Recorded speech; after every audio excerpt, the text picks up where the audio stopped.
Yeah, time to segue out of our Ideal Home and Paint Region 9 live show and kickstart from the booth here at the brand new Region 9 school, Crimson Cliffs, our Interior Design Center pregame show. And like them on Instagram to see some of their stylish looks, or visit interior-designcenter.com. Brooke Nyberg, over 20 years experience turning your house into a home. So if you're looking to make some changes in your flooring, your window coverings, or remodel it all, go to interior-designcenter.com. Devin Dixon, Rustin Burnside with you. A good crowd on hand. Wasn't sure what to expect, but at least probably, Burnsy, 1,000 people here so far for this very first game here of the Mustangs. No, the Stain Gang definitely showed out. I mean, and what's exciting is we're even in the middle of a pandemic, you don't miss a home opener, right? Crimson Cliffs home opener, and this field looks fantastic. You got the double CC out there in the middle, Crimson Cliffs on the sideline. There's a beautiful field, beautiful track, beautiful facility, and I'm glad all these people are here to enjoy it. Yeah, let's start breaking down this matchup. You know, Crimson Cliffs last year went up there to Manti, had a 7-0 lead at halftime, only to see Manti get that run game going and run away with the victory. Yeah, obviously last year 27-14 loss for the Mustangs, in which they allowed Manti to rush for 200-plus yards. Now the Templars, they're a different team here tonight. They've lost a lot of guys. In fact, their offensive starters, they only return 4. Defensive starters, they only return 4. And so when you look at them and what they do, Manti's a team that traditionally opponents know they're going to run the football and they're going to run it off. And this year they're looking towards passing a little bit more with Jax Perry at the quarterback position. He threw for 18 touchdowns, 10 picks, 52% on his completion rate. So he's a solid quarterback. We know he's capable.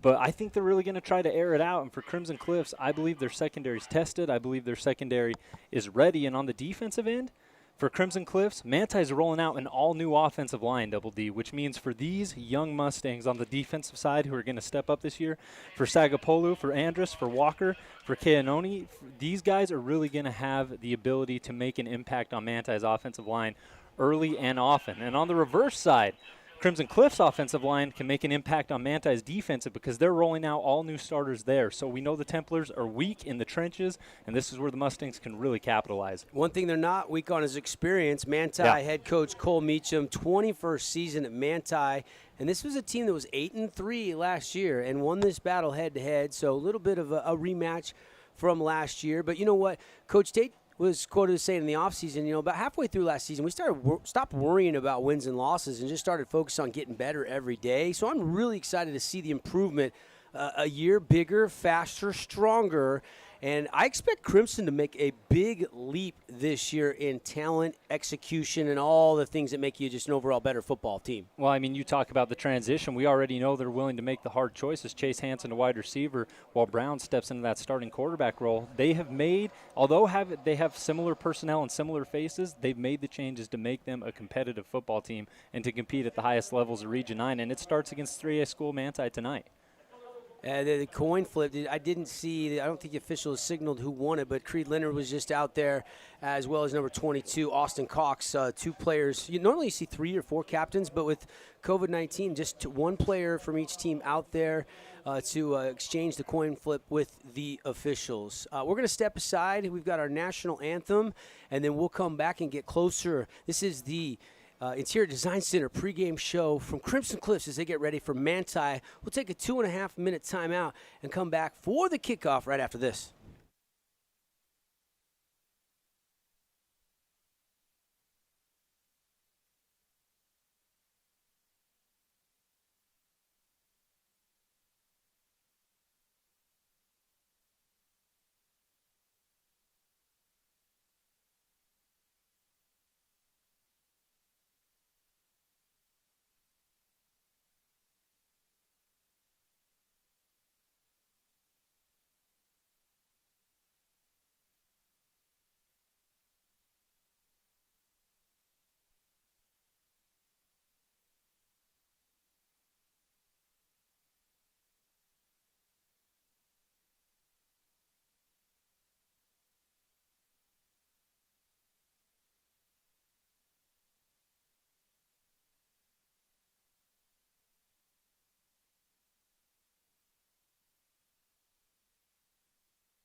They build the homes that you call home. You want it built just right floor plans, design, on great locations, Sullivan-Homes.com, our title sponsor of high school football on ESPN 97.7 all season long.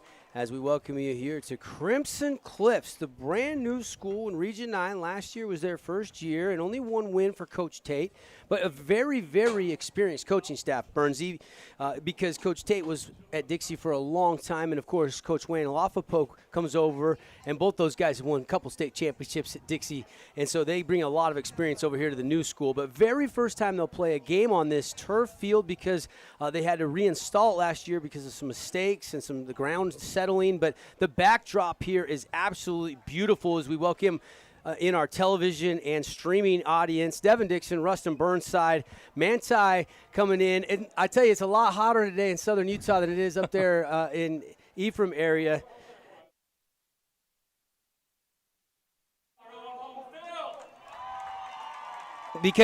Because of a lot of different variables here. It's about 109, Burnsy, 109 today. So it's going to be absolutely hot for the Templars. No, it really is. And if you look at Manti out there, they're decked out in their whites. They got the silver helmets. Kind of got maybe an Ohio State Buckeyes look to them. I don't know. It's kind of hard to rate high school jerseys. But you talk about Coach Tate. You talk about the Mustangs. They're cut from a winning cloth. 1-9 last year. You wouldn't know it. The atmosphere here is electric. The team looks ready to go. And, man, I am so excited for Region 9 football. And you can tell these players are as well. Referees out on the field. We got people on the sideline masked up. Doesn't matter. We're ready to rock and roll here. Yeah, the toss was won by Manti. They've deferred to the second half. Manti wearing the road whites with the red numbers, silver helmets, and the Mustangs wearing the red up top with the blue down bottom and the blue lids. And first game on this field, one of the first games in the United States to get going here at the high school level. A lot of states aren't playing football until the spring, and here we go.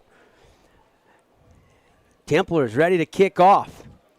They got a few fans in the stands making the trip down, and it's into the end zone for the touchback. Let's meet the Sky Mountain starting lineup for the offense. Tyler Brown, sophomore quarterback, is going to start under center Gunnar Orr, receiver Creed Leonard in the backfield. Jackson Ritchie also a receiver, and Chase Hansen, who they'll use at quarterback to start this game. Looks like it's interchangeable, really, because Tyler Brown and Chase Hansen both play the quarterback, but they're going to have them both on the field, so that kind of can do some element and some surprise things, but expect a lot from Creed Leonard. And then the offensive line, right tackle is Parker Andrus, Tyler Whitaker, Cameron Smithson, and Trayson Jessup getting the nod in this game tonight as they'll start in a spread offense, and Tyler Brown is the signal caller. Manti, 5-man front, 5-2 look defensively out of the gun. They'll give it to Leonard, tripped up, and a tackle made, and a beautiful tackle down low, shooting through the gap by Austin Cox. Yeah, right there, first play of the game. No surprise the Crimson Cliffs decides to utilize the run. We know that's one of their focus points this year. Slow down the clock, allow the offense to set up. So not much of a gain there, but you like the effort, and you hope they continue to stick to Leonard and stick to the ground game, especially with Manti implementing new defensive line pieces out there. Second down and 10. No gain on the play. And Brown in the gun again. Leonard about 3 yards behind him, and now a little bit of a stoppage here. Officials come in. Let's talk about our Camping World keys to the game. What do you think is important for this Mustang offense? Man, we've already touched on the run and their ability to get that going first and foremost. Another big thing as Brown takes the snap. A nice little throw on a little dig route, and it's complete.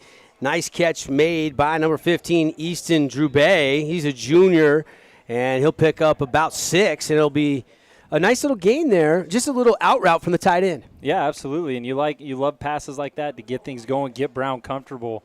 And I think another key to the game here, Double D, is really going to be on the defensive end. Guys like Andrus and Walker being able to get into the backfield because Manti is not going to be able to protect their quarterback as much as they want to. And I believe for this Mustangs squad, who didn't get a lot of pressure last year, this is a prime opportunity to start the year off right. But let's focus on the offense for now, huh? Yeah, third down. Big play. Try to move the chains here. Opening possession of the season for the Mustangs. They'll give it to Leonard. Leonard bounces off a hit, surges ahead, and he's going to only get about 2. Just couldn't quite break free after that initial hit right in the hole. and it's going to be 4th down and a long 2, and it looks like the punt unit's on for Crimson Cliffs. Yeah, and I know that's disappointing. Your first drive of the season, first drive on your home field. You want to give something for the fans to stand up and cheer for. But, I mean, you got to like that they're sticking to their guns. They want to establish the run, 2 runs and a quick little pass from Brown out to Drew Bay, and you appreciate that. And you hope they stick to it because eventually it's going to start to click as Crimson Cliffs gets ready to send this ball. And it is Nalu I think it's on Manti. That is the punter, and he grabs a snap, of flags fly, and all the Mustangs are pointing offsides. We'll wait for the official word. And here comes our official out of the pack, and here comes the offense back onto the field. It is going to be offsides on the Templars, and the Mustangs will keep possession. Absolutely. Like I said, come out, you be patient.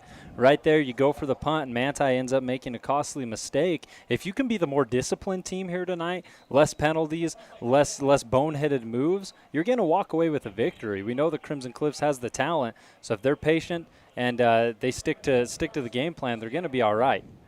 Costly mistake there for Manti. Fresh set of downs.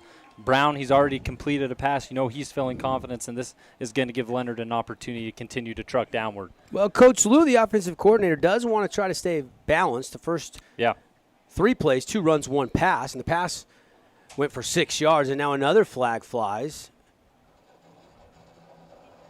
And it's going to be a false start going against the Mustangs. Maybe the center flinched there. Yeah, delay a game. Maybe they didn't beat the clock, actually. I don't know if there was movement. I think they just might have run out of time. I think they did. And, I mean, they took a little bit of time in the huddle, kind of walked up to the line. You know for a fact they're going to get this snap off early enough. It's Cameron Smithson is the center. Tyler Brown, the quarterback. Man in motion is Gunnar Orr. 4 receiver set, trips to the far sideline, out of the gun, looking to throw. Blitz comes. Brown fills it, rolls right, rolls back left. Now looking to stop and pop, and he dumps it to a lineman who's going to be an illegal receiver. He threw it to Tyler Whitaker, who's his left guard. He actually made a nice catch, but that's going to be a penalty. And, you know, on a play like that, as we get a good look here on our CEC TV replay, for those of you watching via stream, it's just a sophomore mistake, right? You hold the ball for too long, don't see anything you like, goes to the right side, goes to the left, ends up costing his team. But I do like what I saw there from Parker Andrus, the right tackle. He was really holding his own. He gave Brown more time than he probably should have in that situation. And Austin Cox was the guy that got that initial pressure. It looks like Manti wants to turn Cox loose from the strong safety position.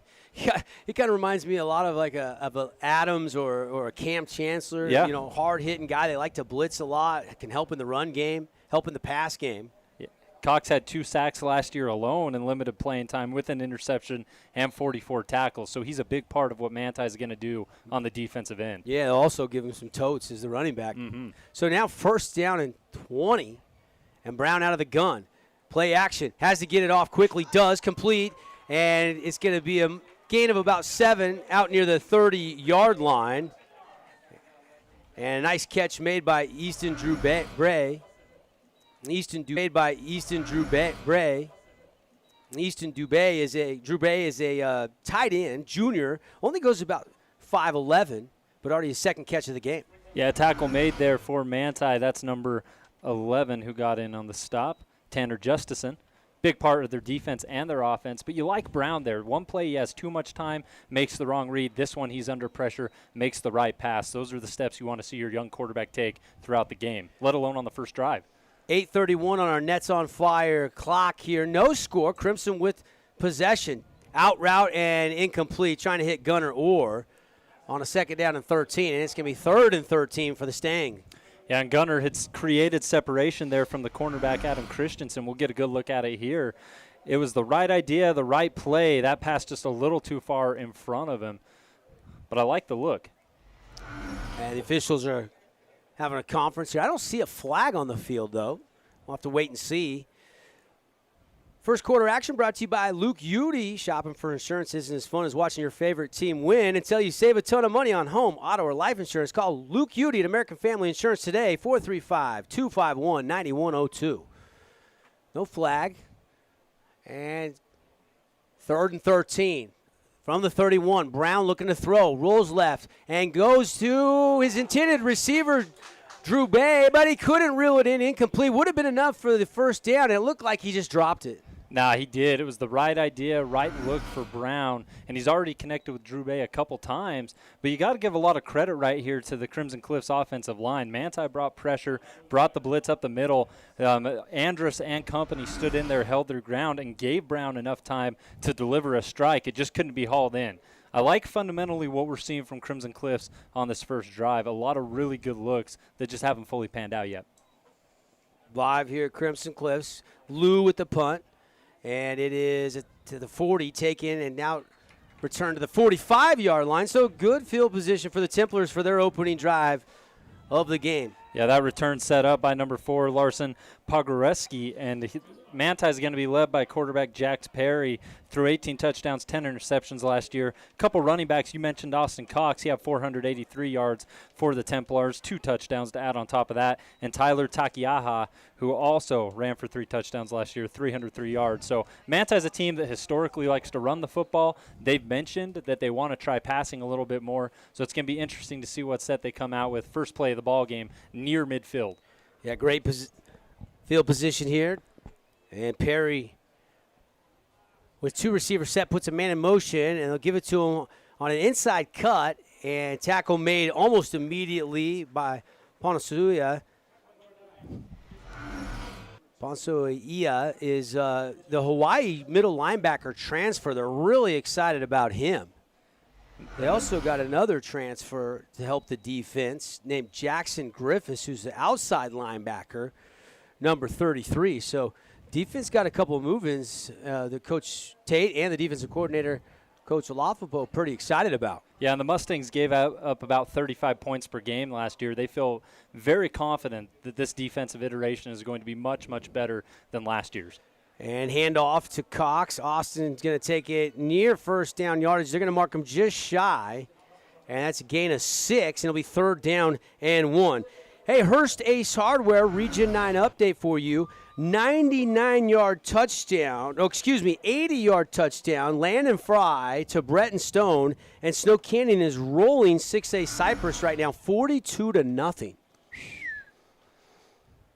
That's impressive. I mean, we look at Snow Canyon, and we know that they're one of the favorites for Region 9, but to go and take on any 6A school, regardless of talent level, and to put the hurt on them like that, that's a really good showing for the Warriors' first game out. Pineview's already reached halftime. They're down to Ridgeline, 21-14. Run for the first down off the left side, and it's a gain of about 4, maybe pushed for a 5-yard pickup, and that's a Fabulous Freddy's first down on 3rd and short. Only needed a yard, and that'll move the sticks. Yeah, and so far we get a good look at it here.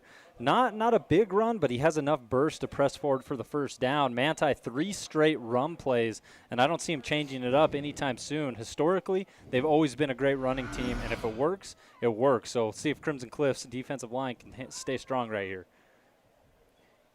Out of the gun, Perry, pass out incomplete, and I think they blew this play dead. Movement in the trenches. Still, though, although it's a dead play, you really like the hustle. You see Jackson Griffiths, the guy you just mentioned, Double D, he gets through the line, gets up close to the quarterback. Play didn't mean anything, but if you're the offensive line, you're thinking about that now. You know that he just blew you up, and he could do it again. So Griffiths getting to the quarterback, providing a little pressure on a play that doesn't matter much. So it'll be 1st and 10, or 1st and 5, excuse me. And this really good opening drive for Manti after Crimson looked like they were going to have to punt, and an offsides gave them new life. But a drop on 3rd down that would have been enough for the first down has given Manti a chance to get closer down to the Team Seattle Sales red zone. And now they're changing it, Burnsy. They marked it off one way. They now have changed it, and it's going to be a false start against the Templars. So what I thought was 1st and 5 is going to be 1st and 15, and I retract everything I just said. And it makes that blow up by Griffiths that much better, right? You created a false start. You got the line thinking, and now Perry's thinking about it too when he saw number 33 in the backfield. Out of the gun for Perry. Going to throw. And it's a hitch route, and it's caught and then hit immediately coming up. Jalen Walker, the senior cornerback, makes a big hit. That's a San Hollow big hit. Hit it out there at San Hollow. Get your tee time 656 golf. one of the top 50 public courses in the United States, according to Golf Digest. Yeah, and he's going to have his hands full tonight. This Justison kid, he only had one touchdown last year, but he's become one of Manti's main receivers. That's why Perry looked his way first. Walker read it beautifully, knew where the ball was going, watched Perry release that sidearm toss, and made the proper tackle, wrapped up, and finished the job. No score on our one-loss scoreboard. One Law, your dedicated personal injury attorneys. 5:41 left here in quarter number one. Manti backed up to their 48 of Crimson Cliffs. Looking to take a shot. Fade route, and it's in front of the safety, but he dropped it. A rare mistake by the star of the Templars as Austin Cox couldn't collect that pass. That was thrown on a clothesline. It was. And you watch Perry on his release here, courtesy of CEC TV. He's kind of got a sidearm look, but, I mean, Cox was in perfect position. He had slipped past the defense. Corbin Cuff was still a couple steps away. Mustangs get away with one there, and now it sets up a 3rd and 15. It could have been a Templar first down, but now Crimson Cliffs in position to get the ball back. Well, they had the corner stay in the flats there, and they had a 2-deep safety look, so that quick little fade route between the corner and the safety, that is the right spot. And now jumping off sides, at least first, was Crimson, but then the offensive line moved. But I still think encroachment going to be called against the Mustangs. And all of a sudden, now it kind of looks like the first game of the season, right, Bernsey? Yeah, where we're seeing some flags flying. Well, and the good news is for the hometown crowd, none of those mistakes have gone Crimson Cliffs' way, right? Sure. 3 so far on Manti. They did so on Crimson Cliffs' punt attempt. They did a couple false starts so far for the Templars. Crimson Cliffs playing a clean ball game so far, and, of course, you hope it stays that way. And for Manti, you hope that they kind of right that ship here pretty soon. Takahiho is in the backfield, but Perry's going to throw. Jax Perry taking a shot, and he's going to be sacked. He was stepping up. I thought he was going to let go of it. The pocket collapsed, and down goes Perry. Sack made by number 34, Zach Andrus. And this is big. Crimson Cliffs, all of last year, only had 13 sacks. Come out, get your first one in the first quarter. Fantastic defensive play by the Mustangs. That's going to be a confidence booster. We know this Mustang squad's going to have the ability to get to the quarterback a lot more than last year's team. That much more experienced, that much bigger, that much more understanding of how the game works, and you bring Perry down. Well, we saw Zach's older brother, Bronson Andrus, in Region 9 being a tackling machine when he played at Desert Hills, but now Zachary and the freshman, also Parker Andrus, here at Crimson Cliffs. And Zach coming up with a big sack, forcing the punt. It goes out of bounds, and I don't think this went very far. I think he kind of shanked it. Yeah, the official's going to walk back, and it's going to be Crimson ball at the 42. Great position here for the Mustangs. They didn't go very far on their opening drive. If it wasn't for a Manti penalty, it would have been a 3-and-out. But now you're going to have the ability to, I mean, you're already relatively close to midfield. Opportunity to make some noise. So here comes Tyler Brown. You are starting a sophomore quarterback. You want Chase Hansen as a receiver. And so Brown's the guy that they're rolling out there tonight. A luxury to have two guys because Hansen did see a lot of time as the signal caller last year. And now we've got a timeout. Let's take a full timeout. We'll be right back. No score, 4:40 left here. Sullivan Holmes brings you high school football between Crimson and Manti.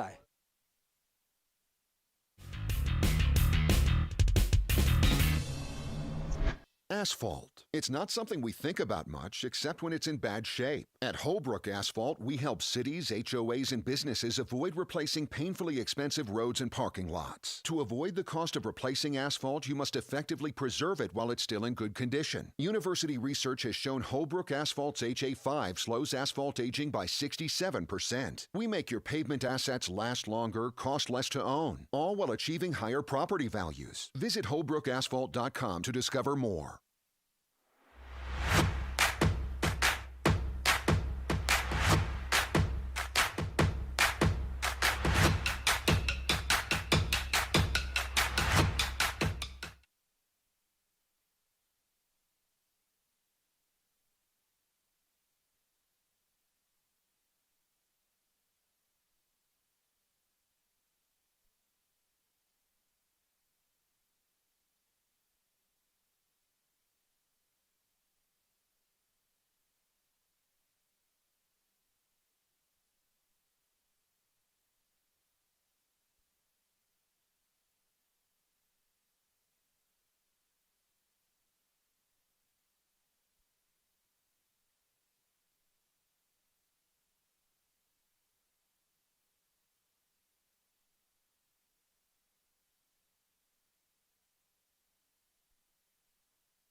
Actually, let's keep it right here. You're going to see the step out right here, Burnsy. There it is. Oh, yeah. Yeah, that's a good call by the officials. It's a very good call. It's a hard one to make, too, especially having you're here, home opener. I mean, you want those big plays to happen if you're a home fan, but the referee definitely made the right call. Good eye. White cleat on the white sideline. Drew Bay did step out of bounds. Yeah. Timeouts all season long brought to you by Scott Gibson and his team at Intercap Lending. They don't match their rates or their fees. And great rates right now. Scott Gibson, the guy to call it, Intercap Lending. So here we go, Double D. Crimson Cliffs in Manti territory. Of course, that first drive, they didn't make it too far if it wasn't for the Templar penalty. But you're looking at second down at about 7, second down at about 8. I mean, do you continue to try to run the football? We know Brown has attempted a couple pass plays here the last little while, and so far they've all been fantastic looks. Man in motion, that's Gunnar Orr. Love that name. Brown's going to throw down the middle, and it's incomplete. Trying to go into double covers there to hit the tight end, and just really couldn't thread the needle. Is that, I don't have an 83 in my roster. We'll try to check on that. Maybe a number switch today. I know that was in double coverage. That was actually a really solid throw. It looked like 83 had an opportunity to come down with it. He just didn't get his head turned around in time, and it results in the drop. We'll check on that number. Don't have 83 on our program. Apologize for that. Third down for Crimson Cliffs. 3:38 to go first quarter. No score on the one-loss scoreboard in this game yet. Option, Brown going to keep it, has some room, cuts back, first down and more to the 35-yard line, takes a hit from the backside by Austin Cox. But that's a fabulous Freddy's first down for the Stain Gang. Big play for the young sophomore quarterback. Brown deciding that he's going to be able to do it on his own, and I love the setup there, the play action, fake it to the running back, draws Manti in, and he's able to do the rest. This is the first time we've really seen Brown get outside of the backfield, get outside the pocket, and make a play with his legs. We know he's capable of doing so. Tyler Brown running the show for Crimson Cliffs.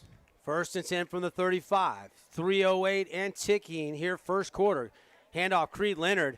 Really no hole there. He kind of stutter-stepped and then met a wall. Not one, not two, but 3 Templars there to make the stop on Creed Leonard.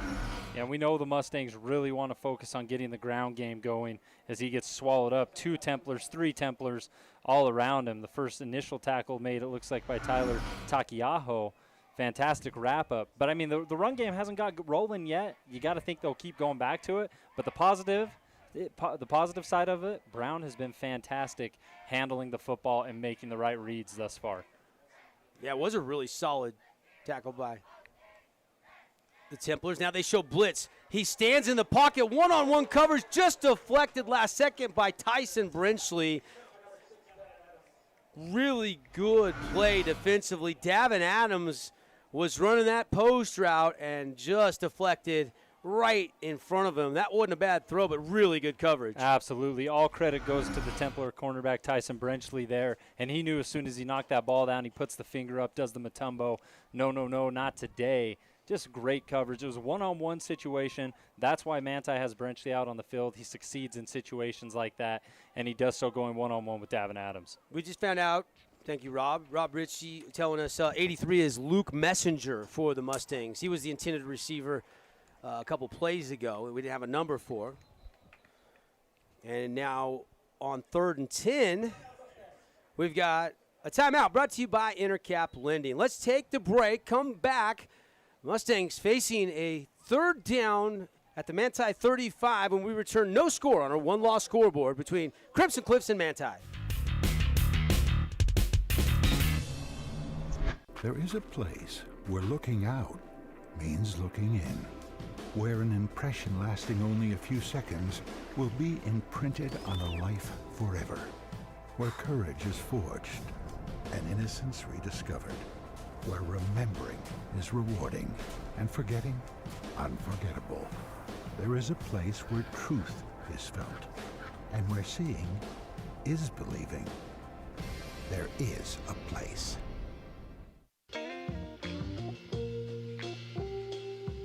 There's so many rewards in life. You coming into our home was one of the greatest rewards we could have ever had.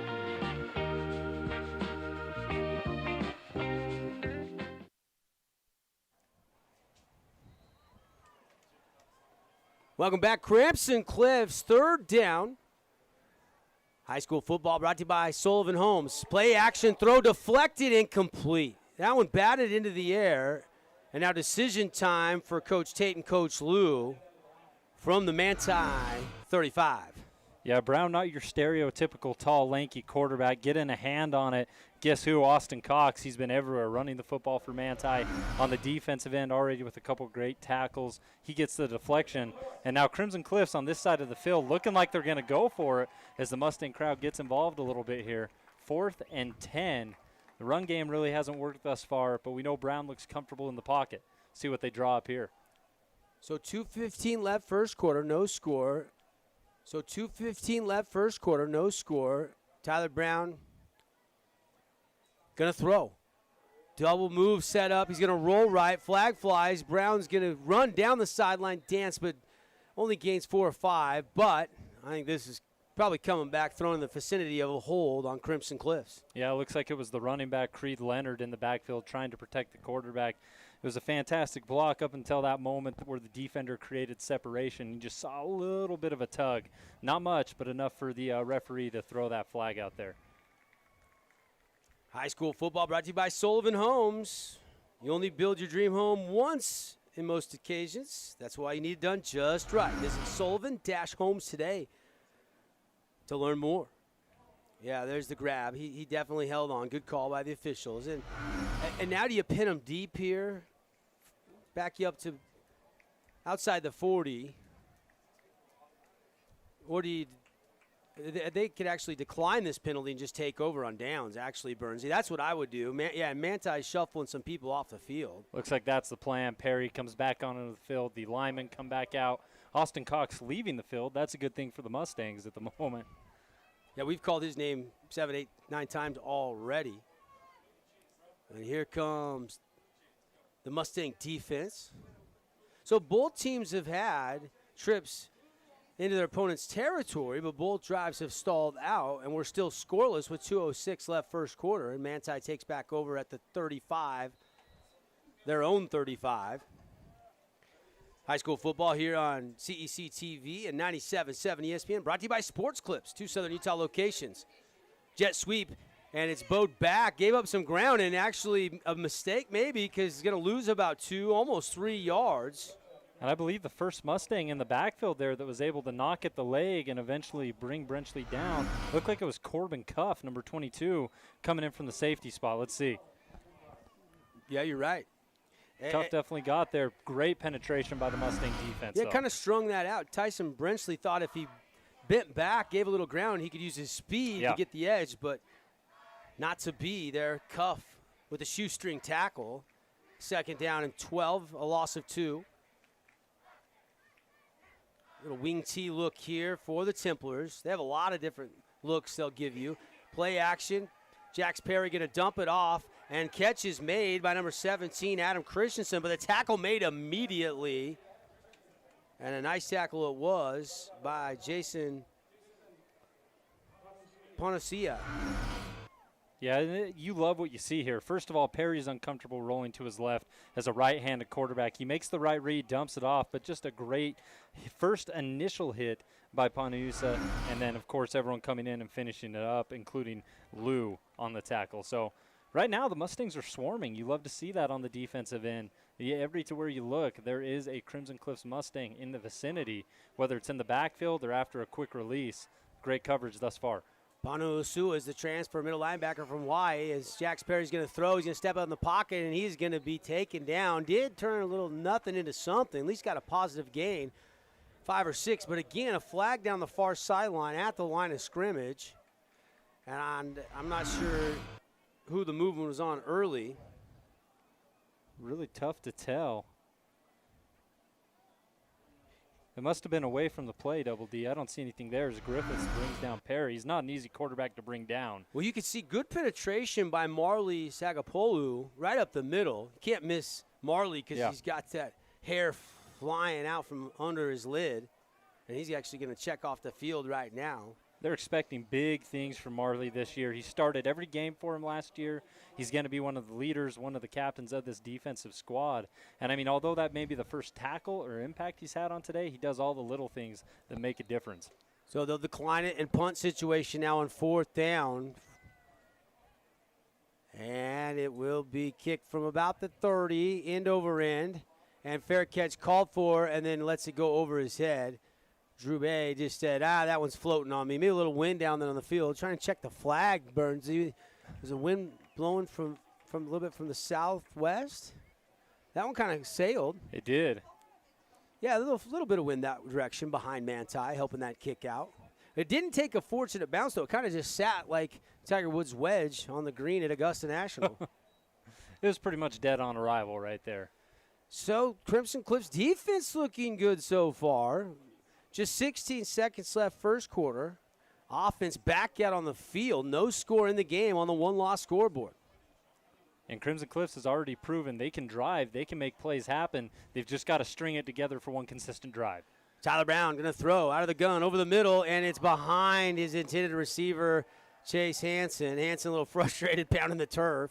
Again, pretty tight coverage in the secondary there by the Templars. Yeah, Larson Pogrogowski on the coverage, and this may be the first pass we've really seen from Brown that just really pressure wasn't in his there. face, though. Yeah, pressure, and it's hard to make. We already discussed how he's kind of a shorter quarterback. When you get someone in front of you, arms up, he threw it in the right vicinity, not behind enough for an interception, but that was a pretty tough ball to pull down. Yeah, Brown listed 6'2", which is actually pretty tall for a sophomore. Got to think he could still grow a couple more inches. Second down, they'll fake the zone read, go to a quick slant, intended receiver Davin Adams, but again, Brown just a little bit off, just missed him out in front by a yard or so, incomplete, 3rd and 10. Yeah, Manti, cornerback there. It's Brenchley, already has one deflection. He was trailing Adams, who created enough separation. It's just one of those things that's going to take time, right? Brown finding that proper chemistry with his receivers during actual game time. It's one thing in practice. It's another thing under the lights, and the looks have been there. That pass is a little more towards the left. I mean, that's a completion, could very well end up being a touchdown, but miscommunication. Now, do you try to run it here, maybe kick with the wind, or do you stay aggressive? We'll find out. Quick pitch. They're going to run it to Leonard. Leonard's going to be bottled up and lose a yard. That play just took a little too long to develop, and the Templars all over it, loss on the play. And I know it's disappointing. You're going to end up punting the football right here. But for Creed Leonard, they try to give him a little bit of a head start. Struggled to run the football well so far, so they try a different look. Try to open him up by letting him take that pitch, get a little rev on his engine. Yeah, that's going to end it for the first quarter. We'll take the timeout. No score between Crimson Cliffs and Manti here on ESPN 97.7.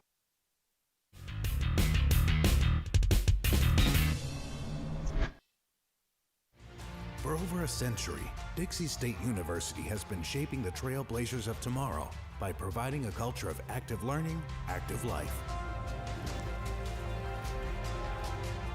With a paradigm of real-world experience mixed with cutting-edge technologies and rich traditions, we provide one of the most affordable educations in the West, set against the most stunning backdrop on the planet.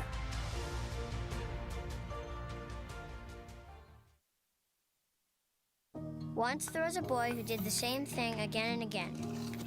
One day, he was told he had autism. He got help and slowly learned how to live with it better. Early intervention can make a lifetime of difference. Learn the signs at autismspeaks.org.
big interception over there for Dixie.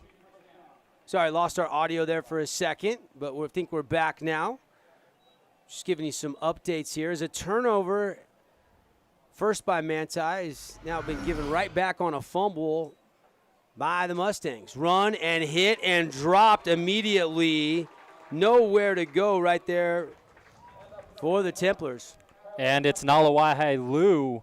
He's already everywhere. Forced a fumble, gets in the backfield, brings down the ball carrier for a loss. He's been fun to watch tonight. Another one of those Mustang pieces who's going to be integral to them being successful defensively. Tyler Takiaho was the running back. Really didn't have a chance there. I mean, hit as soon as he took the handoff from Jax Perry.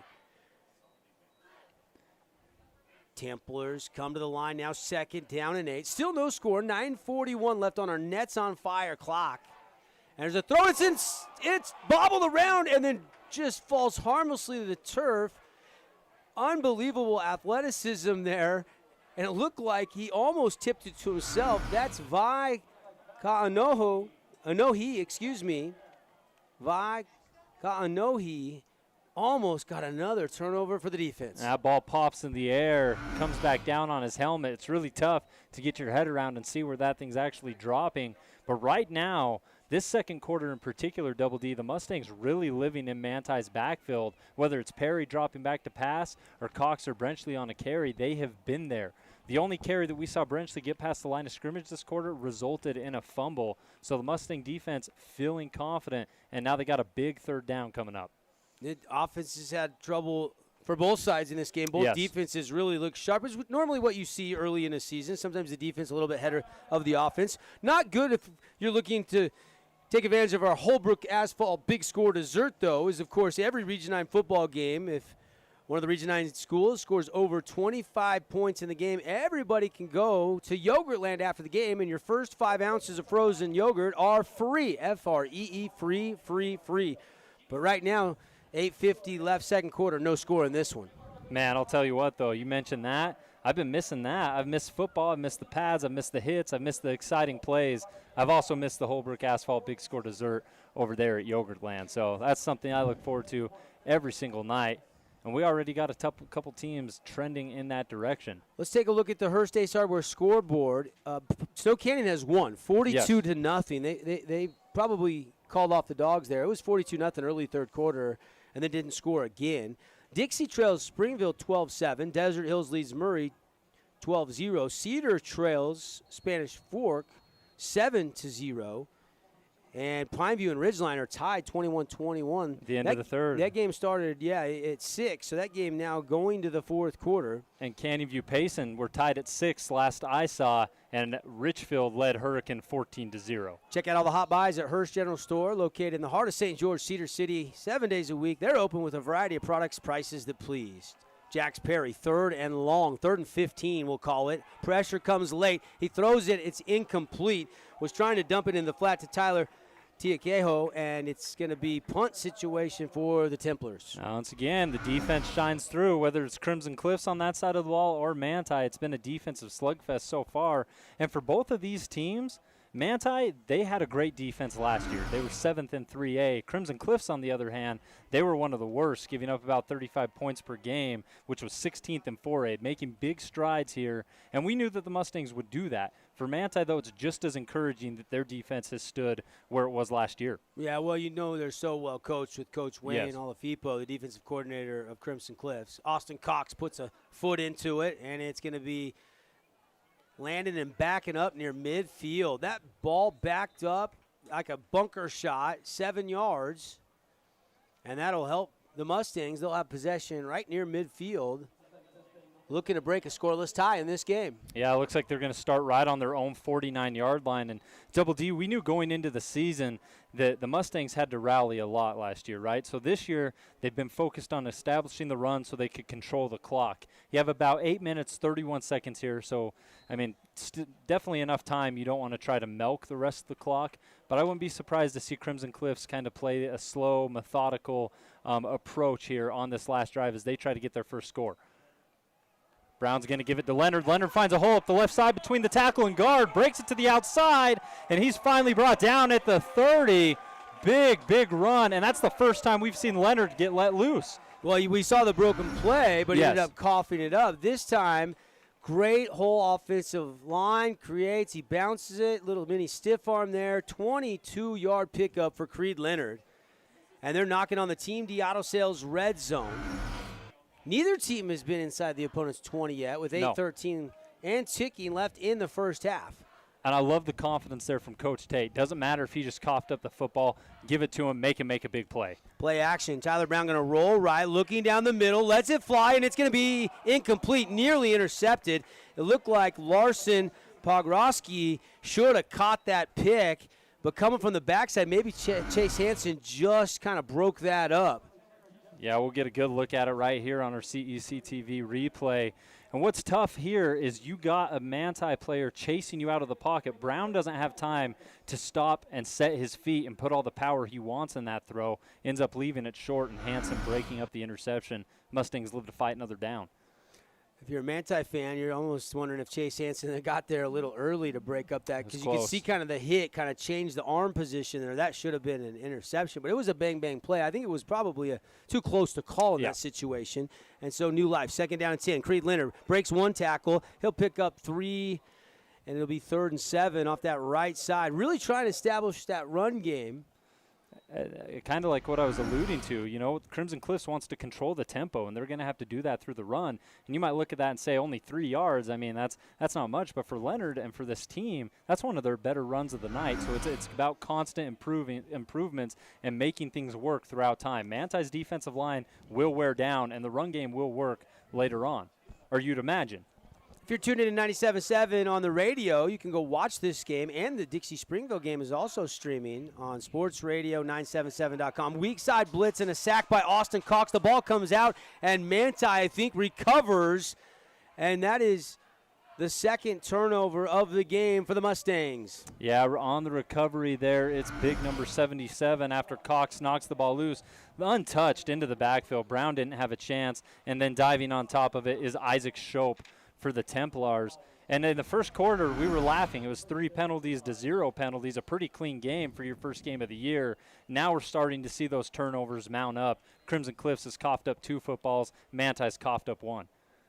So, turnovers starting to be a factor. Flags have certainly been a factor. And right now, both offenses trying to find some consistency. Nobody's even gotten into field goal range yet. Well, just when they're about to, something happens. A penalty, a fumble. Handoff and a run.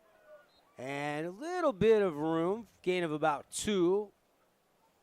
Tyler Tiakeho on the carry. Zone read there. And good job coming up making that tackle. That was Vi Keanohi for the Mustangs with the stop. As well as Zach Andrus. And that's what's been nice about the Mustang defense thus far, and Manti too for that matter. When we see a tackle, it's normally not one guy. It's normally 2, 3 guys all together there at once. They're playing well together, and they're really they're making the right reads on the defensive end. Both of these teams are at the moment. Looking for our DATS Trucking Player of the Game. We'll select that in our Johnson Pediatric Dentistry post-game show. A dump underneath complete, but immediately Vi Keanohi with the tackle. No yards after catch on that out route, and it only gets him about 2, maybe 3. It's going to be a 3rd down and long 5, almost 6. Yeah, Hayden Wade, his first catch of the ball game. And we've just seen great cornerback play from both sides, from Manti and the Sting. And you got to remember, Malachi Keanohi is not playing in this game. He was their best ball hawker, kind of one of the leaders of the defense to the safety position. That's why Clough is getting the start. He got a mild concussion, and his dad's the offensive line coach as well as a doctor, and they said they're going to be cautious with it. It happened Monday, Tuesday at practice as there's a sack. Jax Perry clipped up and goes down. A loss of 6 on the play, and Manti's going to have to punt it right back after they got that fumble recovery. Yeah, and that's number 41 getting in the backfield, Devin McAfee. And what it looked like he was originally pushed, tripped, didn't matter, kept his concentration, slid underneath Perry, tried to jump over, and he ends up bringing him down. Big play. Crimson Cliffs already with 2 sacks. Remember, they had 13 all of last year, so they're definitely trending in the right direction. You like defense? Welcome in, settle in. Crimson Cliffs' first ever game on this field. And no score as Templars' Austin Cox will put a foot into a high kick, and Drew Bay is going to let it go, and it's going to roll down to the 20. So long field, 80 yards to try to find the first touchdown of this game for Tyler Brown in this Mustang offense. Yeah, and that was a great punt right there. Hits it about the 28, rolls to the 20. And really, we've seen Crimson Cliffs at their best when they've had field position around the 45-yard line or so. So what we have is 4 minutes, 51 seconds, Double D, and a chance for the Mustangs to put the first points of the ball game on the board, but they're backed up all the way at about their 21-yard line. Do you stick with the run here? Do you continue to let Brown air it up, or do you stay with the same approach of kind of keeping it even? Well, I don't know, but you could have salvaged some yardage there if Drew Bay would go and catch that. I think he misread that, and that gave him about a 12, 13 yards more field to work with. Slant route, and Hansen was there. They just couldn't connect, just the timing, and it's incomplete. They set that up pretty well. They had Gunnar Orr kind of pop and pick and really start blocking there. It would have gave Hansen a little bit of room. You watch the mechanics there. Maybe threw a little bit off his back foot. There was a little pressure coming. It certainly didn't step, and it was not an accurate throw. It didn't appear to be. No, it wasn't. That's tough, too, because Hansen had some room or had set a perfect pick. It would have at least been a gain. I'm thinking about 6-7 yards. So 2nd down and 10 now. Well, you are starting a sophomore. It's his first ever varsity start. And Tyler Brown now going to scramble, tucks, and he's going to be hit and dropped at the 24. It's going to be a gain of 4 and set up a little bit more manageable 3rd down. Yeah, Tanner Justison on the hit there, and you like what Brown can do that. He hasn't completed a pass for quite some time, reads the defense, steps up, makes a couple Manti Templars miss before going to the ground. So we've seen a couple nice plays from the young sophomore quarterback with his feet, made a couple nice throws too. And in high school, those are 2 key components to really a successful quarterback, the ability to avoid pressure, make the right read, and make solid passes. 3rd and 6, big play here. They're going to give it to Leonard. Has a little crease. 1st down and more out across the 30 to the 33. Give him the 34. Not just going to mark him back at the 33. Still enough for a Fabulous Freddy's 1st down. And good piece of running here by Creed Leonard. And good blocking up front. It really was. I mean, you had a couple guys out there. Gunnar Orr throwing blocks. He's a fantastic blocking wide receiver. And honestly, don't look now, but the Mustangs' run game starting to show a little bit of life. Fill it up, wash it down, you in your car. Always feeling fabulous. Don't forget to get your drinks from the Splash while you're there at Fabulous Freddy's. Leonard, another carry up the middle of that one. Not much room. Got a yard, but a wall just at the line of scrimmage. Nice tackle by number 57, Siamoe. I mean, Leonard came in shoulder down. He was full speed ahead, and Moe didn't even move. Maybe took one step back before bringing him to the ground. Solid collision right there. Yeah, big hit. I think Leonard actually delivered most of that hit, though. He might have, yeah. Our big hit's brought to you by Sand Hollow Golf Course. Got another cover band, some 80s hits next Friday night at the Rock Bowl. Throw over the middle, and there's the post. They finally hook up, and Chase Hansen shakes and bakes, and he could go. High step, and 1 man to beat. Got him. Touchdown, Mustangs. A pitch and catch of 65 yards. Tyler Brown's first career touchdown goes to Chase Hansen. The lid's finally off. Someone scores, and it's Hansen. This is why they made the switch. They have been so impressed with Chase Hansen and his hands and his ability to make men miss. It's what he does here. Fantastic grab at the highest point. Shakes out Justison and then turns on the afterburners. He is gone. Great read. Brown with the pass, Hansen with the snag, and the Mustangs on the board about to attempt their first extra point of the season. First touchdown ever scored here. Extra point brought to you by Simply Wisdom Teeth.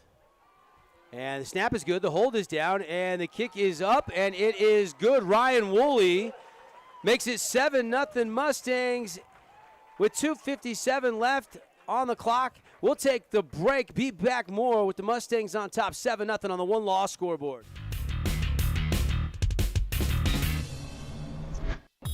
Radio Dixie 91.3. We don't play that.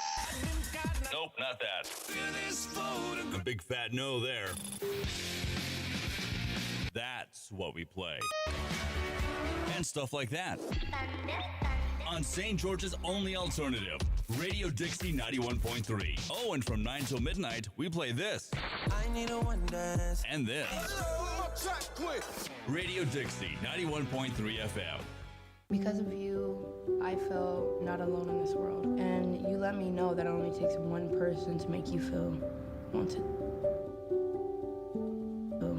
Wanted.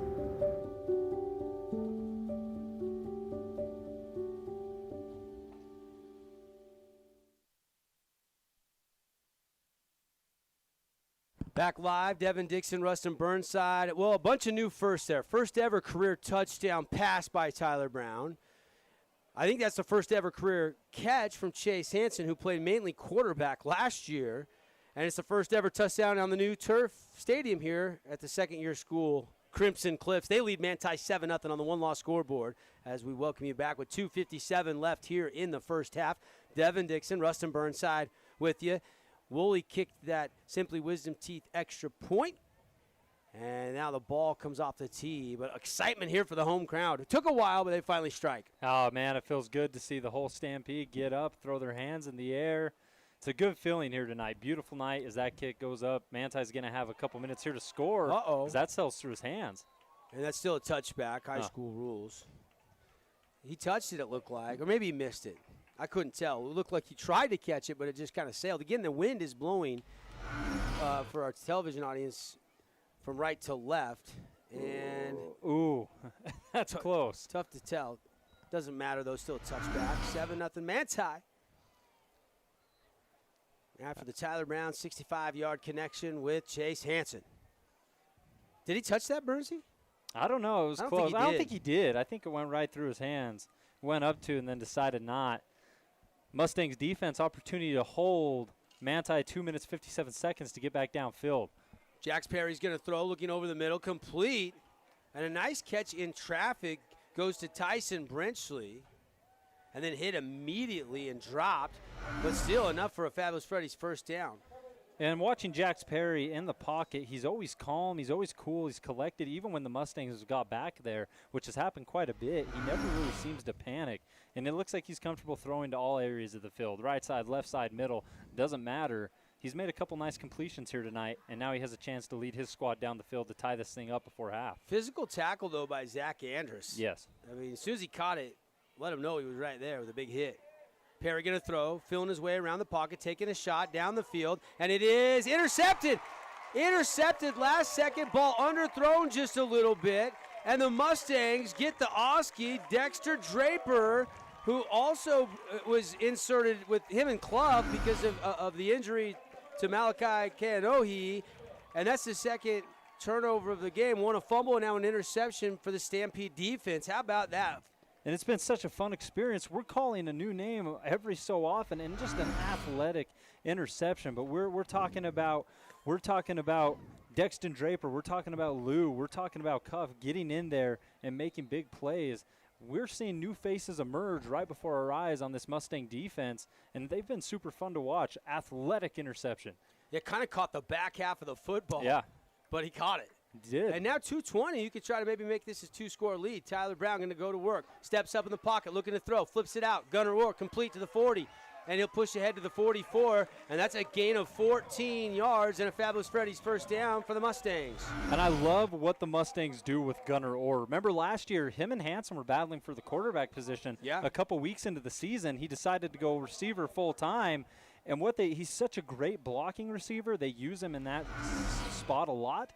But then it allows the defense to forget about him, and he makes big grabs like that. Brown with 155 and ticking out of the gun.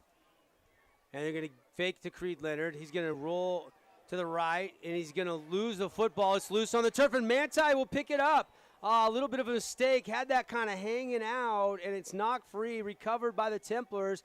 And now they've got a chance to go 2-minute drill in Crimson territory at the 47-yard line. Third fumble of the night for Crimson Cliffs. Yeah. Second for Tyler Brown. For Brown. One of those wasn't his fault. No, it was a miscommunication between the snap. But right there, what kind of disrupted him is he ran into his own running back, Creed Leonard. They bumped into each other, and I think it was Austin Cox who got in there and forced his second fumble of the night. Both of those recovered. Cox is a playmaker.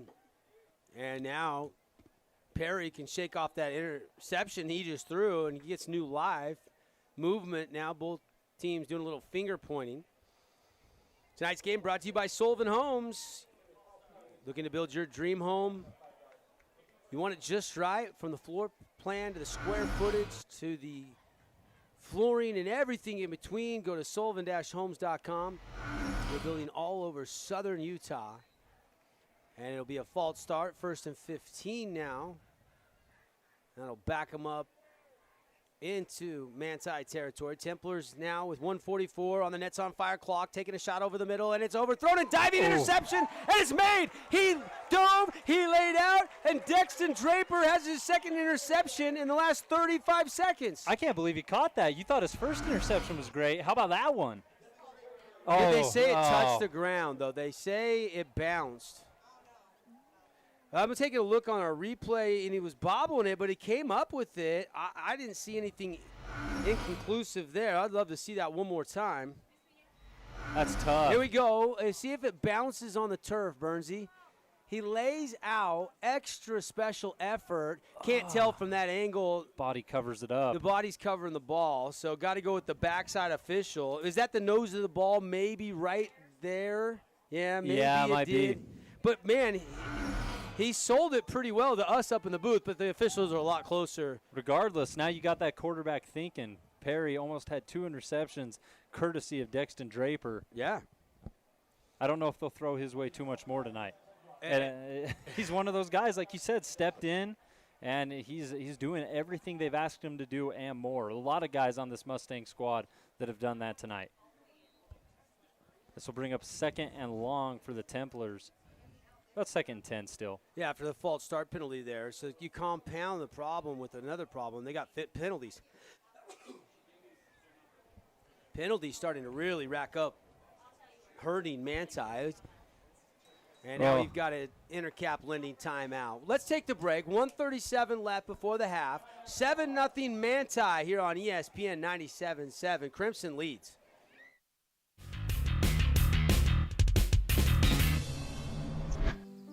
Hey, Dad, I need your help asking Jessica to prom. Of course. Love is like the ocean. You have to tread the waters. Dad, that's not the kind of help I needed. Hey, Jessica. Will you go to prom with me? Yes. You don't have to be perfect to be a perfect parent. Thousands of teens in foster care can't wait to share their first with you. That one day at PE when they were yelling at me, and then you just linked arms with me. I don't think you know how much that helped me. I finally knew that I had somebody.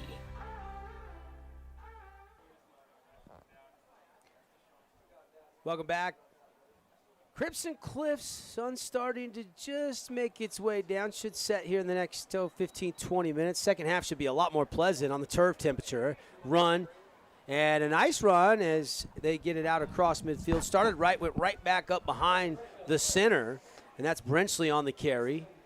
I like that play right there, Double D, because obviously the Templars, they're down 7-0 up against the clock, 1:22, but they kind of got away from that run game.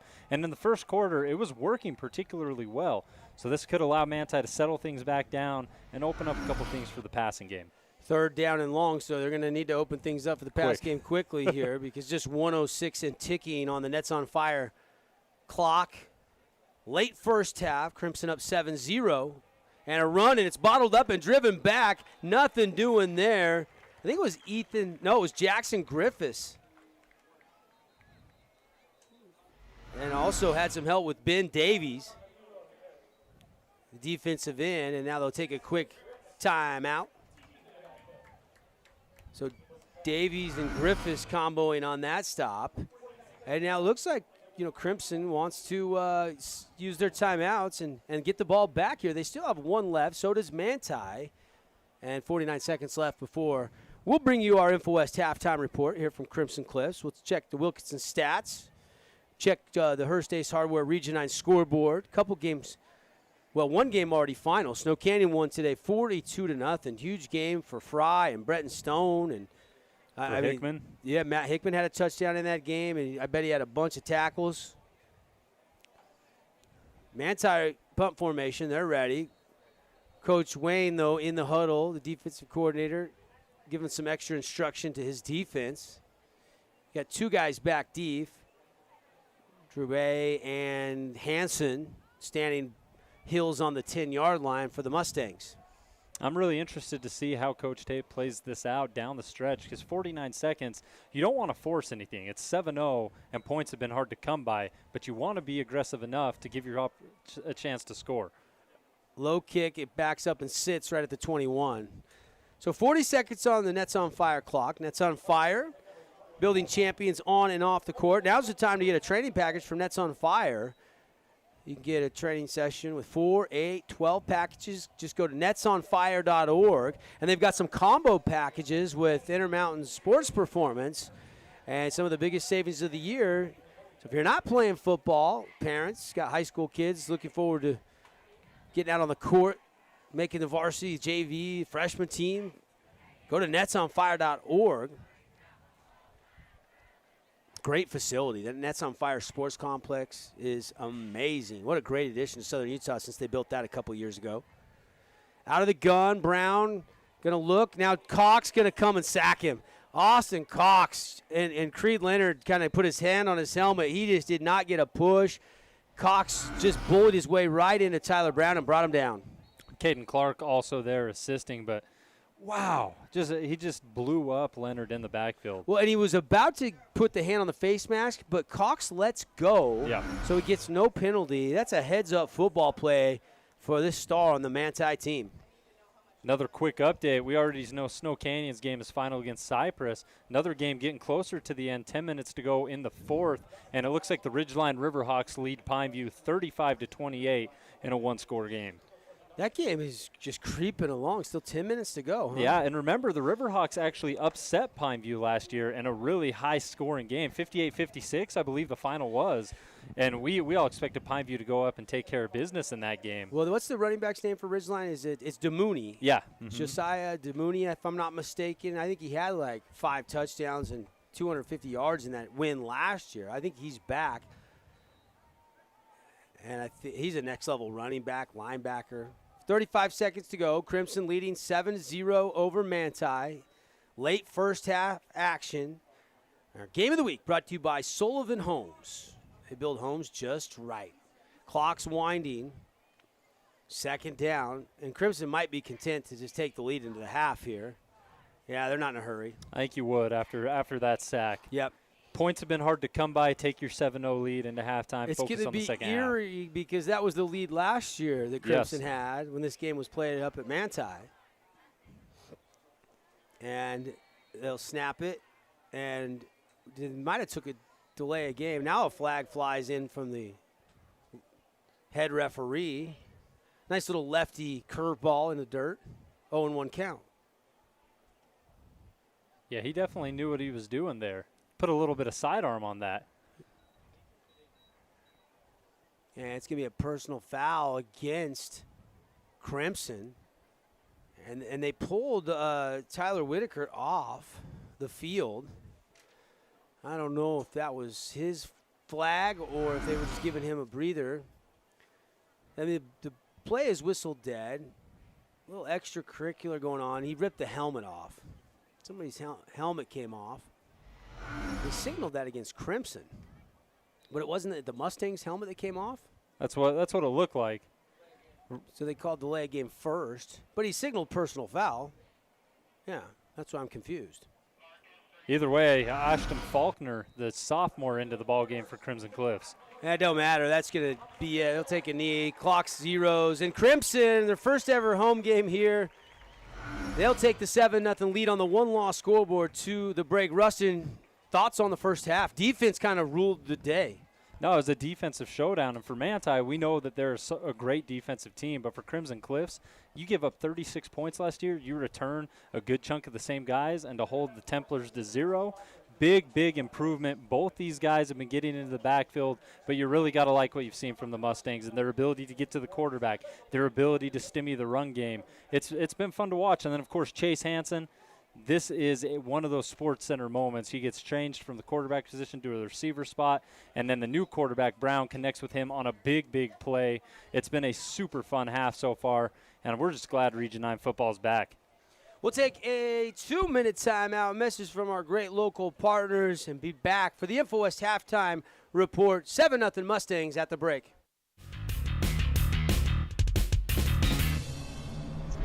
Hey, Bobo, do trees tell each other stories? I'm sorry. I'm afraid I don't know that. Hey, why don't we go find out? Listen. Can birds draw pictures? I don't have an answer for that. Dad, do stars visit their friends? Look!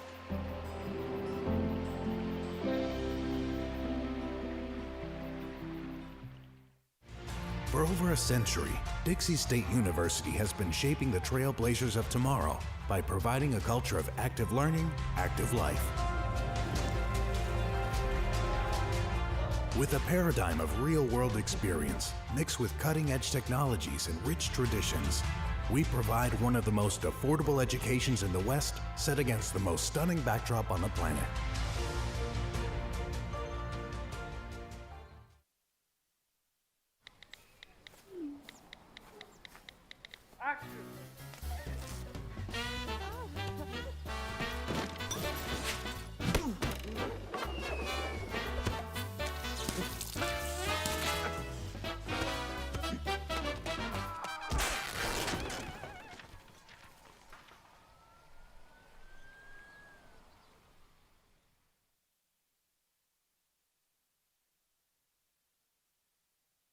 Where do you find the titans of classical music in St. George?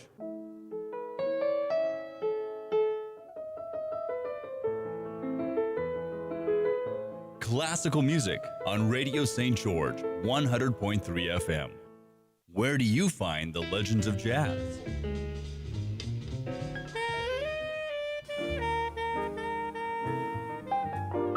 Evenings on Radio St. George, 100.3 FM.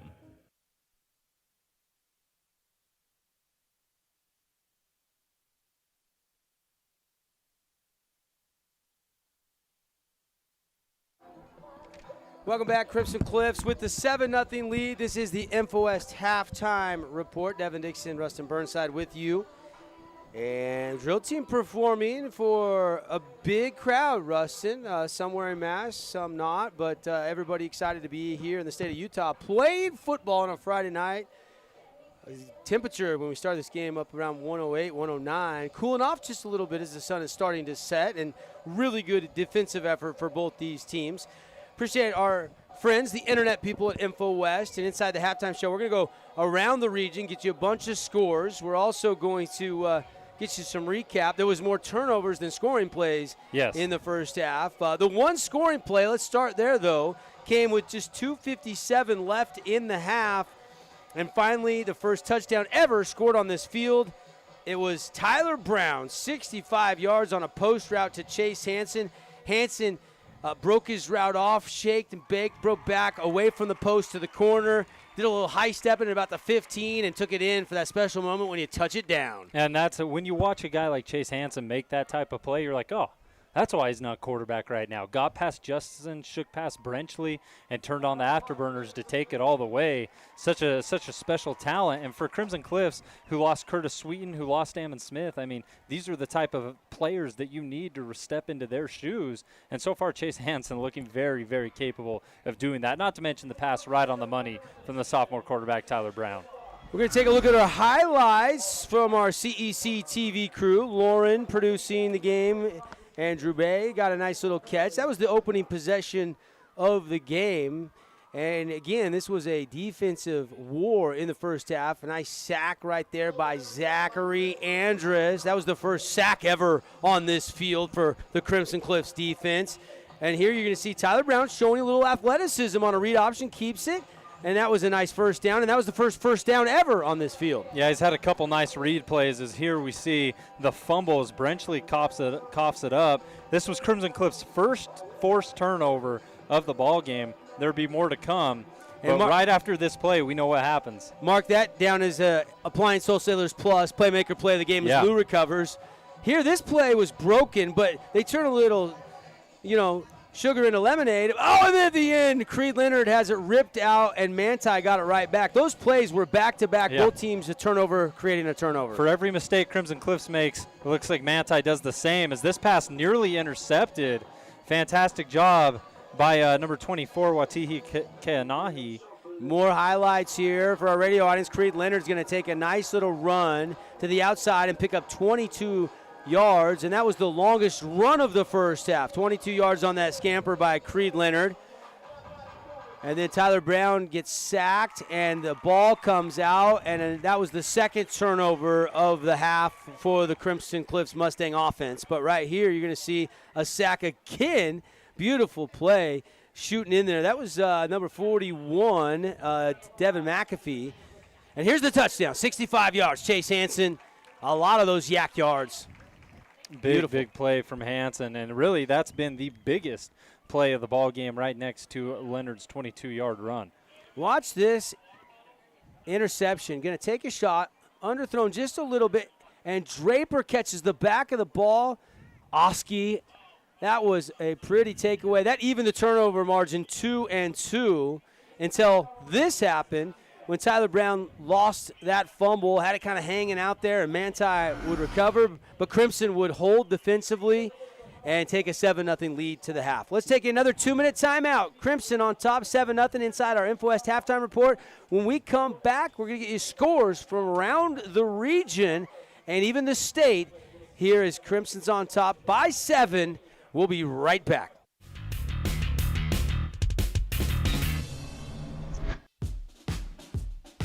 Radio Dixie 91.3. Young the Giant, something to believe in. John, what song do you want to hear? Next, Miss Calendris. You'll be on the restaurant team. That's a fantastic situation. I should talk to you. I was going to talk to you last time.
Back live, Crimson Cliffs, Devin Dixon, Rustin Burnside inside our InfoWest halftime report.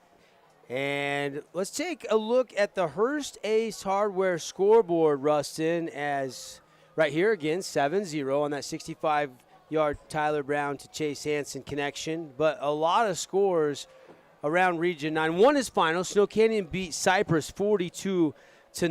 And in that game, plenty of offense for the Snow Canyon Warriors. Bretton Stone, 9 carries, 50 yards, 2 touchdowns. Bretton Stone, 5 catches, 127 yards, 1 touchdown. Hickman had 3 catches for 40 yards. You also had Hickman 1 carry for 5 yards and a touchdown. Landon Fry, the quarterback, 9 carries for 29 yards. But throwing the football, really good in that game. He was 13 of 17 for 210 and 2 touchdowns. He got lifted. Hunter Johnson came in and was 3 for 3 for 43 more yards. And so Snow Canyon cruising in week 1. We just got a score of the game that's in the fourth quarter, and it's Ridgeline leading 42-38 over Pineview. And I don't know how much time is left in that game. There can't be quite that much. There's 10 minutes, and it was 35-28, so either points are coming fast and furious, or we're getting really close to the end there. We'll try to keep you posted as we continue. To the end there. We'll try to keep you posted as we continue. Spanish Fork leading Cedar 14-7 over the Reds. And, of course, our game here, 7-0 Crimson Cliffs over the Manti Templars. And Desert Hills with a 12-0 lead over Murray, while the Dixie Springville Classic is 15-12 in favor of the Flyers. And lastly, Richfield 14 leading the Hurricane Tigers at 7. So those are your current scores around Region 9, brought to you by our friends at Hearst Ace Hardware, a variety of products, prices, and please. Check out the Red Hot Buys every single month, located heart of St. George and in the heart of Cedar City. We'll take another 60-second timeout. When we come back, we'll talk second half adjustments, give you some stats, brought to you by Wilkinson's. 7-0. It is Crimson Cliffs at home, first ever game at the new stadium, leading Manti here on ESPN Radio, CEC TV.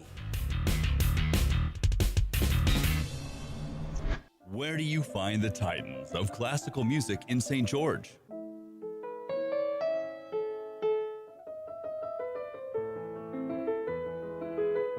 Classical music on Radio St. George, 100.3 FM.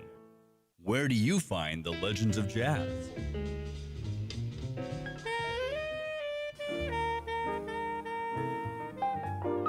Evenings on Radio St. George, 100.3 FM.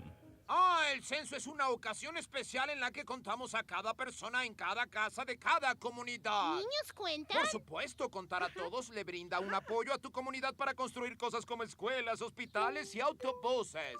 Completa el censo por teléfono, por internet o envía tu formulario por correo. Es fácil, seguro y lo más importante es completamente privado. ¡Haz que tu familia cuente! Este año, haz que todos los niños cuenten. Visita 2020census.gov/ES.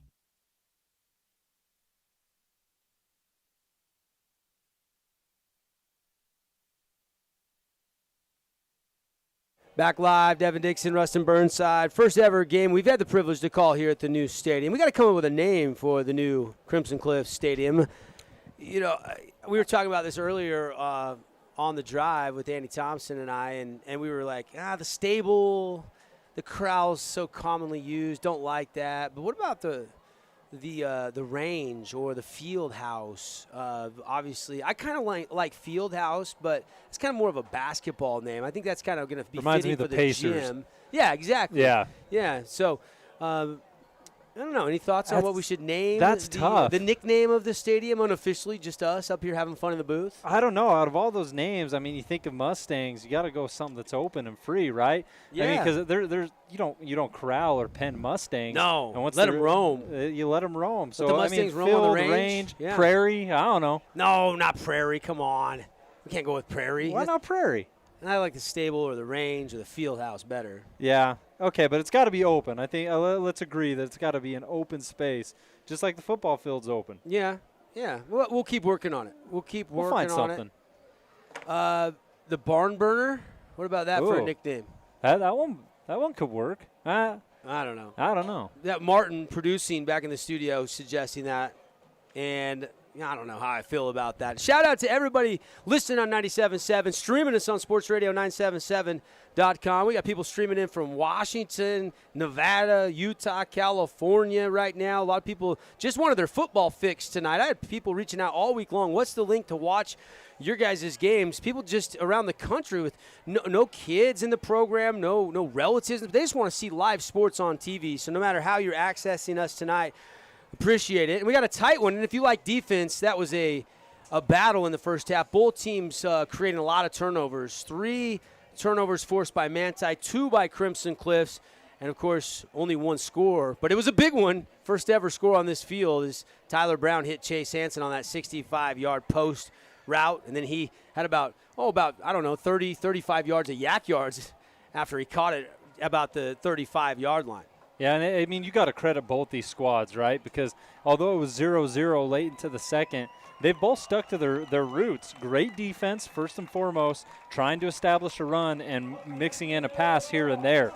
Crimson Cliffs has been a little more aggressive in the passing game, which has been fun to see. And you got to wonder if Manti is going to come out and do something similar, because when the Templars were running the football in the first quarter, it was working. They were getting gains. They went away from that a little bit. So we know that Manti is good at making the proper adjustments. Crimson Cliffs knows this. You talked about the game they played last year. It was 7-0. Manti came back, ended up winning that ball game, right? So Crimson Cliffs has got to be on their toes, know that Manti is going to adjust, and that they're going to have to as well.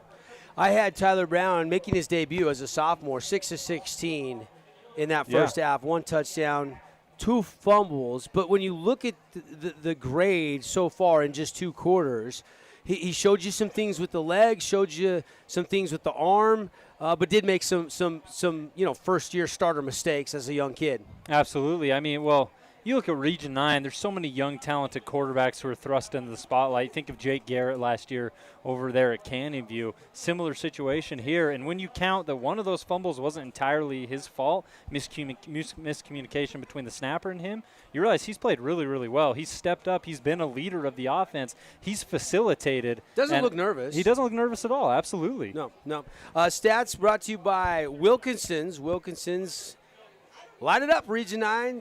Hoping somebody from our region can take state. They're the light experts at Wilkinson's. Homeowners, contractors have lights, fans, fixtures, and they rely upon Wilkinson's down there next to Fiesta Fun in St. George. My wife wanted to redo the exterior lights not too long ago. Went down there, got them. Actually figured out how to install them myself, and I'm not much of a handyman. And thanks to Trevor and the team down there at Wilkinson's, longtime sponsor of high school football here inside our InfoWest halftime show. Let's take a look at the second half adjustments. If you're Manti, Bernsey, what is the focus in the locker room right now? You're only down 7 points, and I'm sure if you're a coach, you're saying, hey, last year we were down 7-0, and we came back. So Cole Meacham's got to be optimistic his kids can come back and win this road game. Oh, absolutely. And first and foremost, let's get this out of the way, right? This is the elephant in the room. Stop making mistakes. How many times have we seen a player on either side jump off sides, lose the football? He's talking ball control. He's talking patience, really listening in the huddle. What's the snap count? When do we actually need to jump? Because it's cost them a couple times. Manti cleans up some things.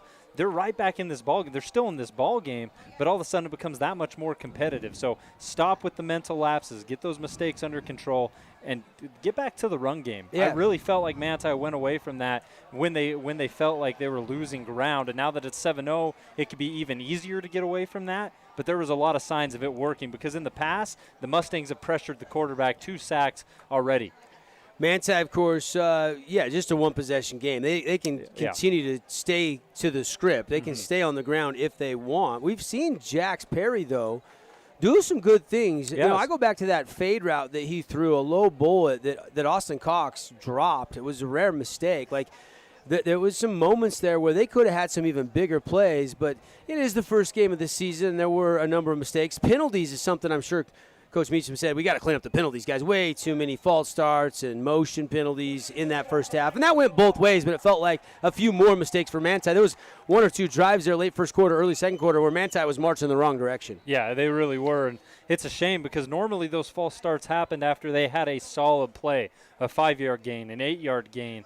That's normally when the mistakes came back to haunt them. So got to clean it up on that end. And for Crimson Cliffs, keep living in the backfield. Keep providing that pressure. I think you have Manti thinking about how often you're able to get back there. It's really stymied the run game. It's stymied Perry and his ability to feel comfortable. We've seen him underthrow a couple passes, particularly that one that was intercepted by Draper. Yeah, I think the defensive keys continue to stop the run for Crimson Cliffs. Test that O-line. Keep changing their fronts and creating pressure.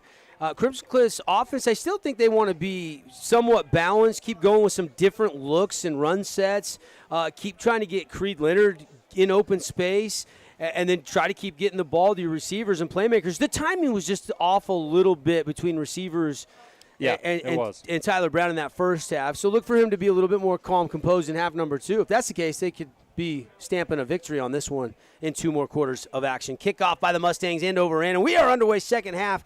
Play-by-play brought to you by our friends at Ideal Home and Paint. And first man missed, breaking a tackle, but then hit by that second wave, and Manti will take over at about the 23-yard line, and out comes Jax Perry, the Templar quarterback. It was Tyson Brenchley on the return there. He's one of those guys who does a little bit of everything for Manti. Really going to be interested to see how aggressive the Templars are in this first drive. Well, and it's got to be Jax Perry, Tyler Tikieho, Austin Cox, Tyson Brenchley, Tanner Justison, who hasn't done a lot. We haven't called his name. Those are the playmakers for this Templar offense. One of those guys needs to make a big play if they're going to try to tie this game up on the opening drive of the second half. No, and we know Justison can. Last year in limited playing time, he had 16 catches, had a touchdown, over 150 yards. I mean, they just got to get some people involved. Misdirection, little scissor action in the backfield. Handoff goes to Takieho, and he's going to move it down and lose the ball, and it's recovered by Jalen Walker, and that is another turnover, the third of the night for the Manti Templars, and Crimson's going to take over in great position. Well, all the credit to the Mustangs as we get a good look at it here, courtesy of CEC TV.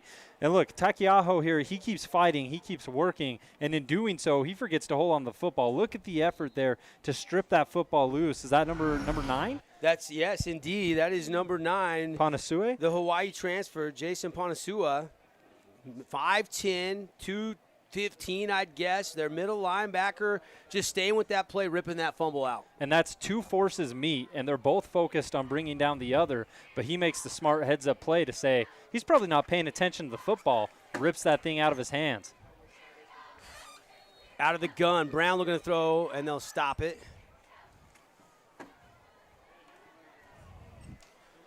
And it's going to be a delay game against the Mustangs. That'll back them up 5.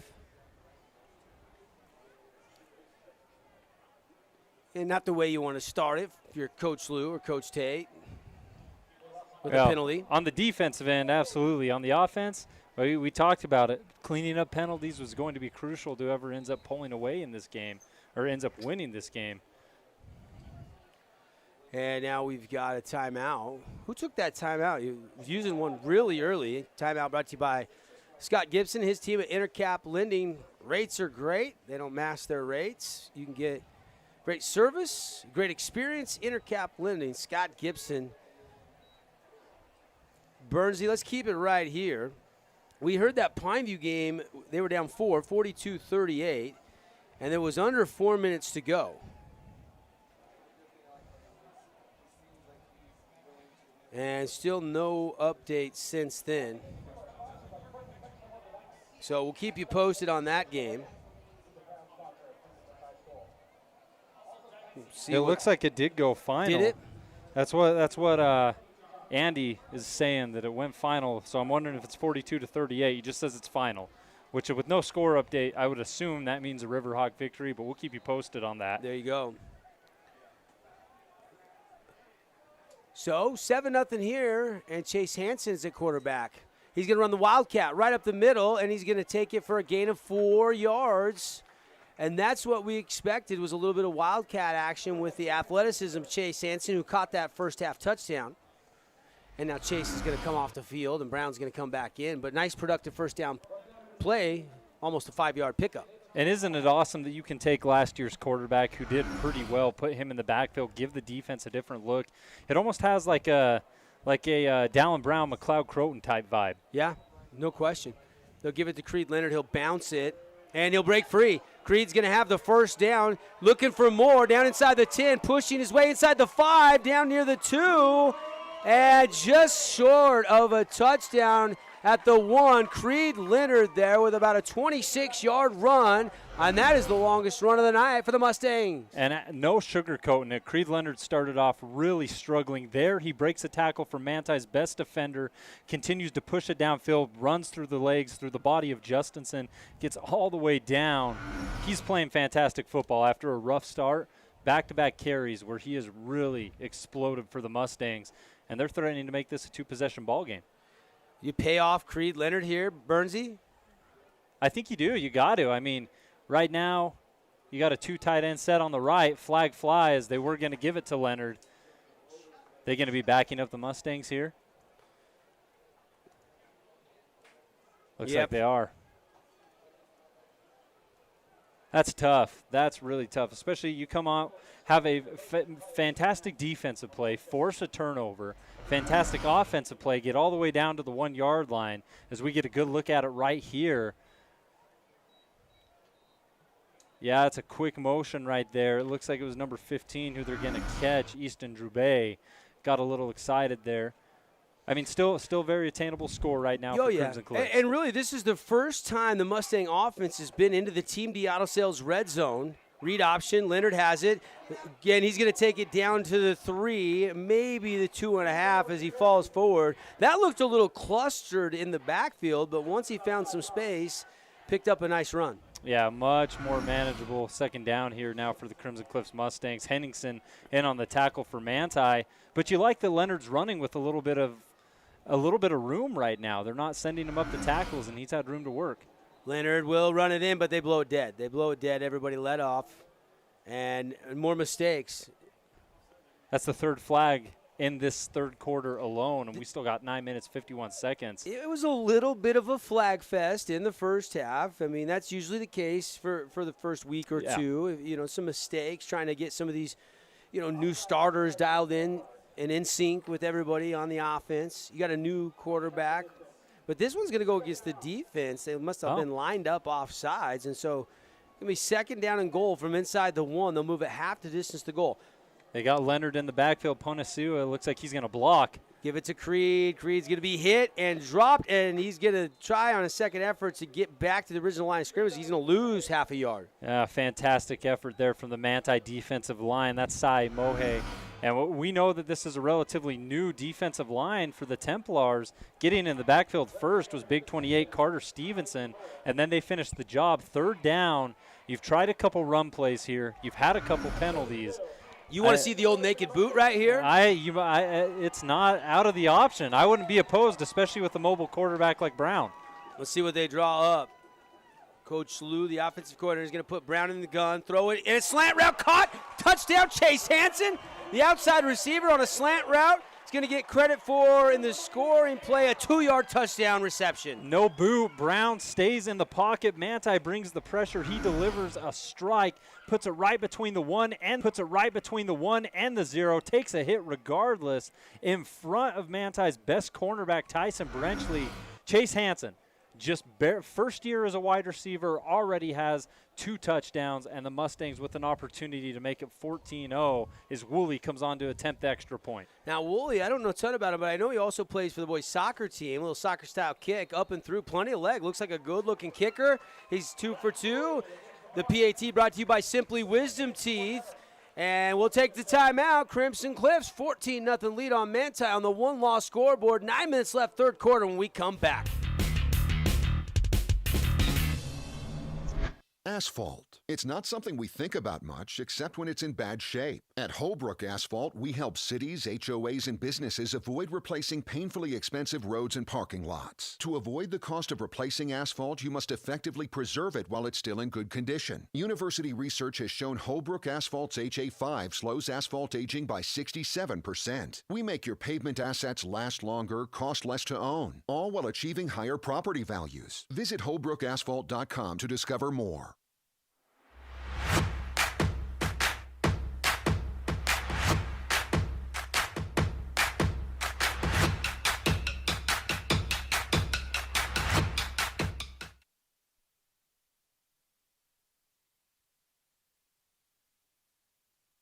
Kickoff after the touchdown, take it at the 10, and going to run into his own guy and then get stonewalled at the 25-yard line. Tackle and a beautiful one on special teams by Jason Ponasua. And what an addition he has been to this Crimson linebacking core. He has really brought a new energy. Now, he hasn't forced every fumble or made every sack, but he has been involved on every play. He's the first person to the ball carrier, and right there puts the shoulder down and brings down the ball carrier. 2-possession ball game, 14-0 Crimson Cliffs, 8 minutes, 52 seconds left. And Manti needs to get going right here. They still really have yet to get inside the red zone. Play action, rolling left, stepping up in the pocket, taking a shot, a deep post route. There's Draper again, and he couldn't come up with the interception. Had one almost on that same play. Actually, that was Chase Hansen, I believe. No, that was Draper. Yeah, it was Draper.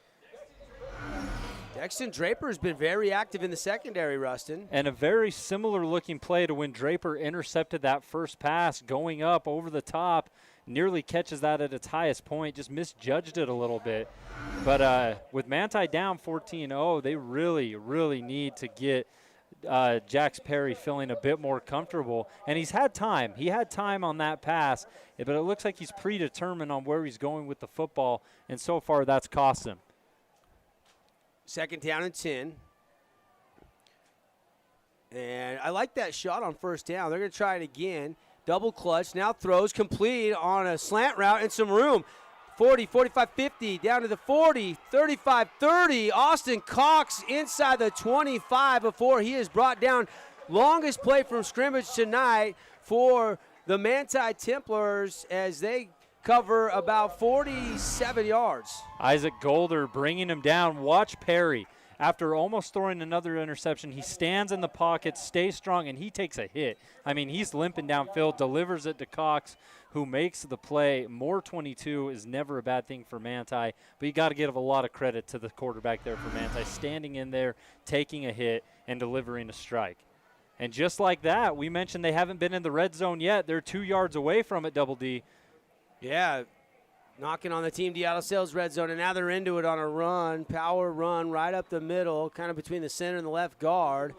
Couldn't tell who the ball carrier was, but he pushed his way all the way down for about a 9-yard gain. I think that's Tyler Taukieho. It was. Good blocking there. Nice kick out by the left tackle of Manti. Yeah, and it's Austin Cox once again leading the way, that time from the fullback position. Once he just does everything for this Manti squad. Mustangs 4-3. Blitz coming right up the middle. Handoff to Akieho, and he's going to have a positive run again. It's going to be a 1st down inside the 10 to about the 8. It's going to be 1st and goal for Manti. Chipping away at it are the Manti Templars.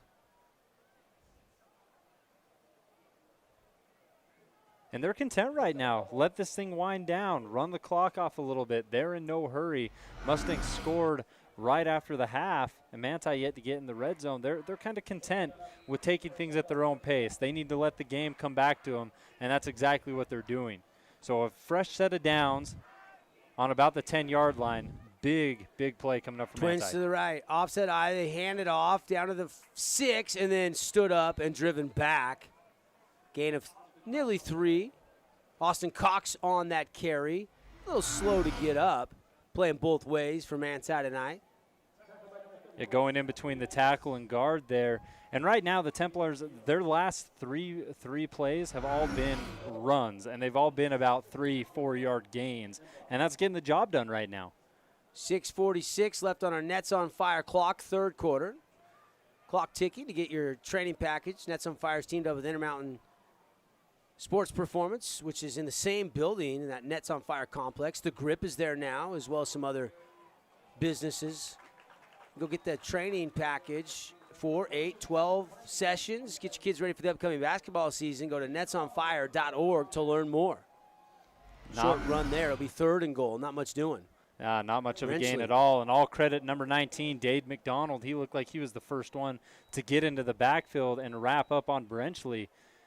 And when things matter right here, 3rd and goal, big play for Crimson Cliff's defense, who has played so well. They finally get a chance to strengthen in the red zone. Whistles, and this play will be blown dead. Quick Hurst Hardware update.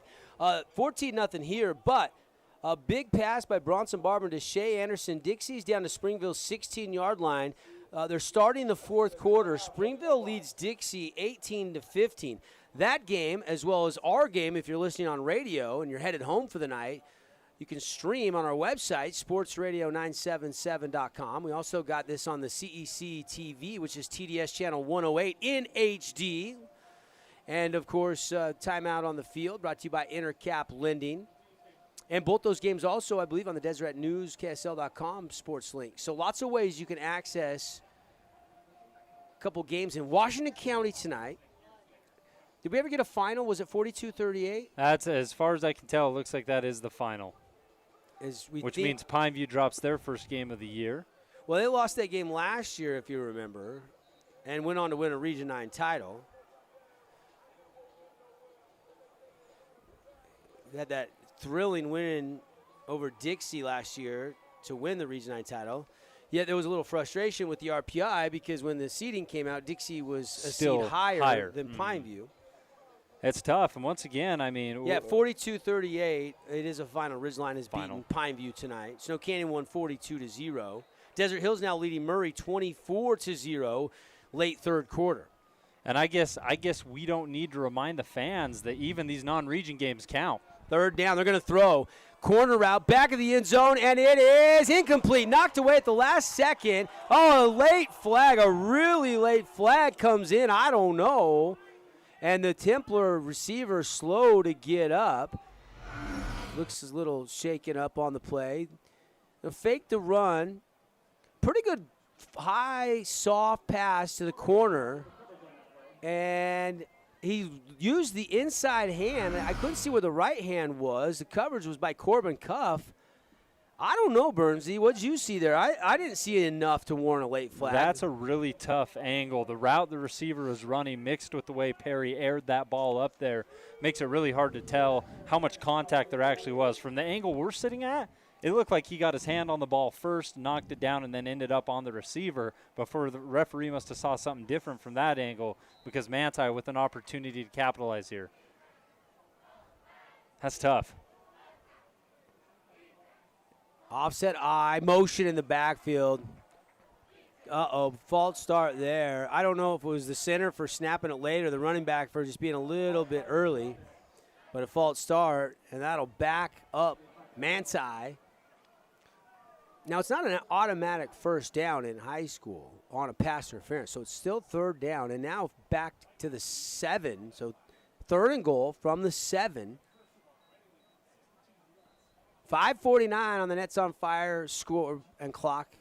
Time and score. It's 14-0 Crimson Cliffs leading Manti. What a great start to the new season. Second year of school here in Region 9 and Washington Fields. Yeah, we've been treated to a defensive battle here tonight, and the pattern continues. For every mistake Manti makes, Crimson Cliffs makes one as well. Jax Perry, senior quarterback, and now another flag. Boy, the flags have been everywhere tonight. Oh, and it's not a flag. Thank you. Woo. It's just a timeout brought to you by the Scott Gibson team at Intercap Lending. They don't match their rates or fees. See how much the Scott Gibson team can save for you. Call or text 435-619-8080. Great time. Do a cash out refi or just get a lower payment. Do some projects around the house. And we'll take a second and thank some of our other great sponsors. We've got a great group of sponsors, including our friends at Simply Wisdom Teeth. You always get a great low price. If you need your wisdom teeth removed, all 4, with sedation, it's just $8.99. And they will check with your insurance to see how much that'll cover so you know going into it. They have over 400 5-star reviews, and Dr. Hendrickson has extracted over 30,000 wisdom teeth in his career. Go to simplywisdomteeth.com. Looking at the scoreboard here for your Region 9 updates, Hearst Ace Hardware. Hurricane came out of a 14-0 hole. They're up 21-14 on the Wildcats. Springville 18, Dixie 15. Desert Hills has taken a commanding 24-0 lead over Murray. And then Cedar and Spanish Fork are all knotted up at 14. And, of course, the Crimson Cliffs Mustangs leading Manti 14-0. Templars threatening to score as we get back to the action. So big play Perry here, and he's going to go down. Sack. They whistle it dead in the backfield. Who got to him, Bernsey? Multiple Mustangs were there, but it looked like first Lou, and foremost maybe? was Griffiths and Lou.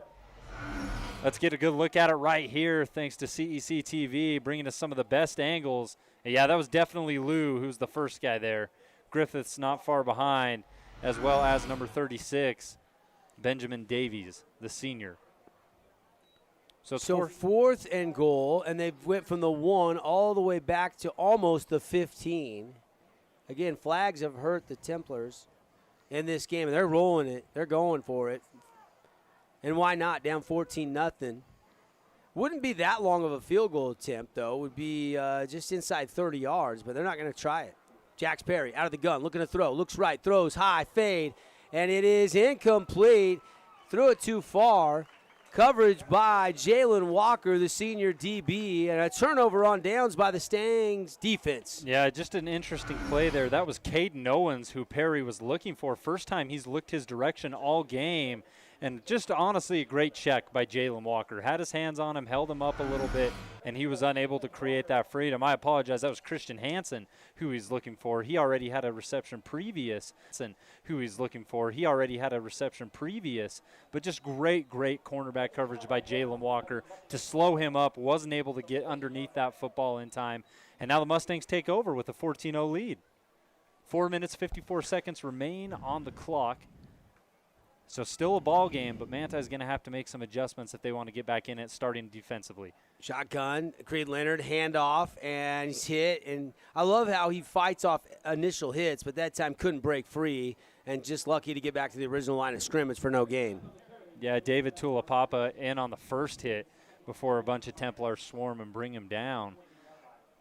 We've had a pretty physical game tonight, Double D. A lot of solid hits, and this is one of them. Well, they used Creed Leonard about 4 yards behind Tyler Brown, who's already 5-6 yards in the shotgun. So, he gets a nice head of steam, but you got to hold, that offensive line's got to hold those blocks a little bit longer because of how deep he is to start. Now it's a slant route to Chase Hansen, complete, and he'll take it across the 20 out to the 23-yard line. And that's going to be right at the sticks, really close to a Fabulous Freddy's first down. They might have to measure.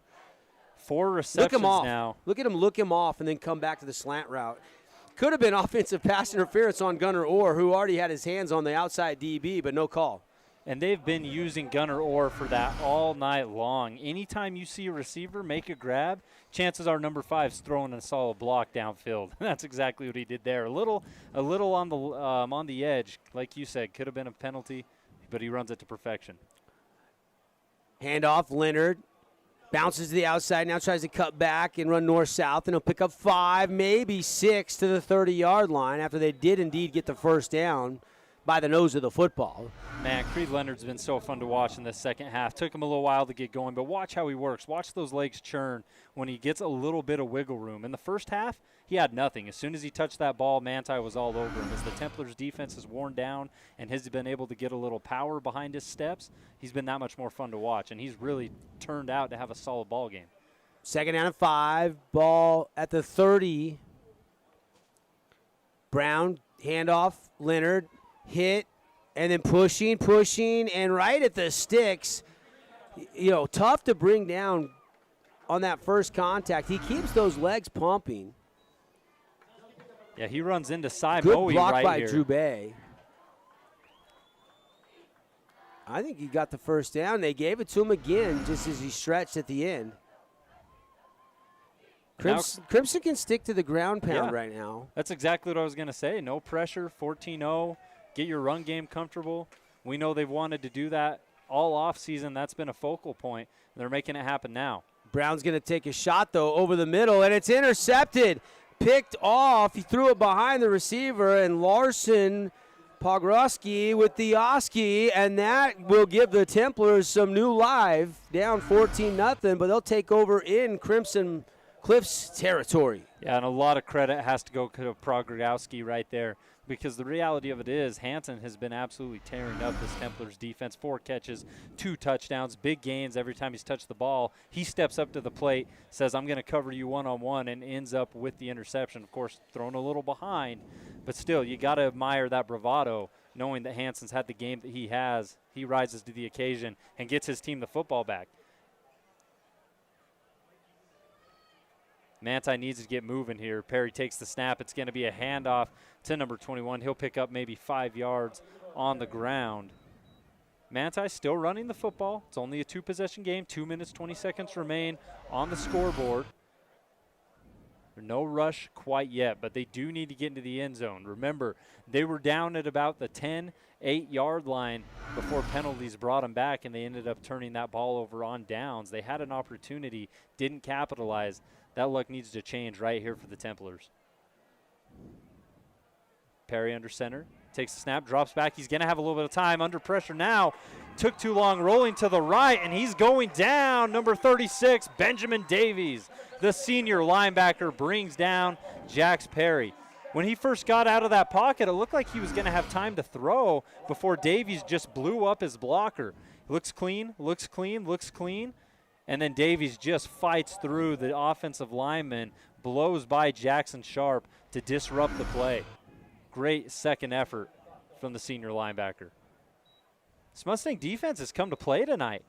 What's that, 4 sacks? 4 sacks already, Double D. Remember, 13 sacks on the entire season last year. They're already at 4 tonight. Albeit this Manti offensive line, it's a new group of kids playing together. This is their first time really getting acclimated at the varsity level as a unit. But still, it shows you the amount of these new Mustangs and these old Mustangs have come together to really make some defensive changes. So 1st and 10. And right now, this game is still kind of hanging in limbo. 151 left on the Nets on Fire scoreboard. This is our Sullivan Homes Game of the Week.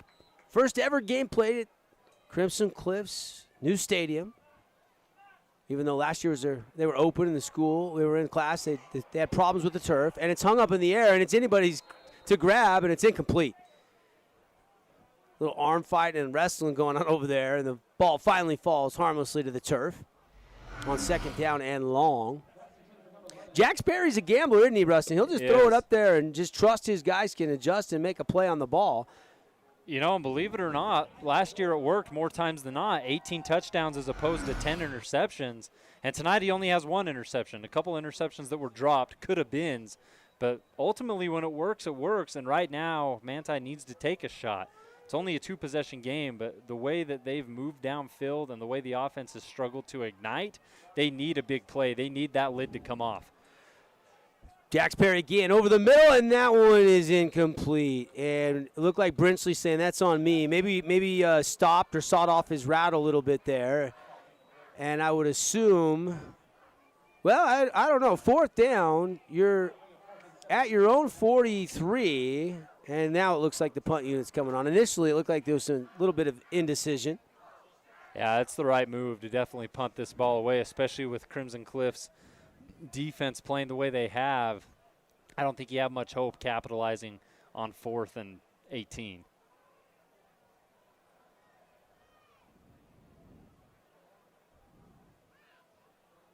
Couple of adjustments for Manti.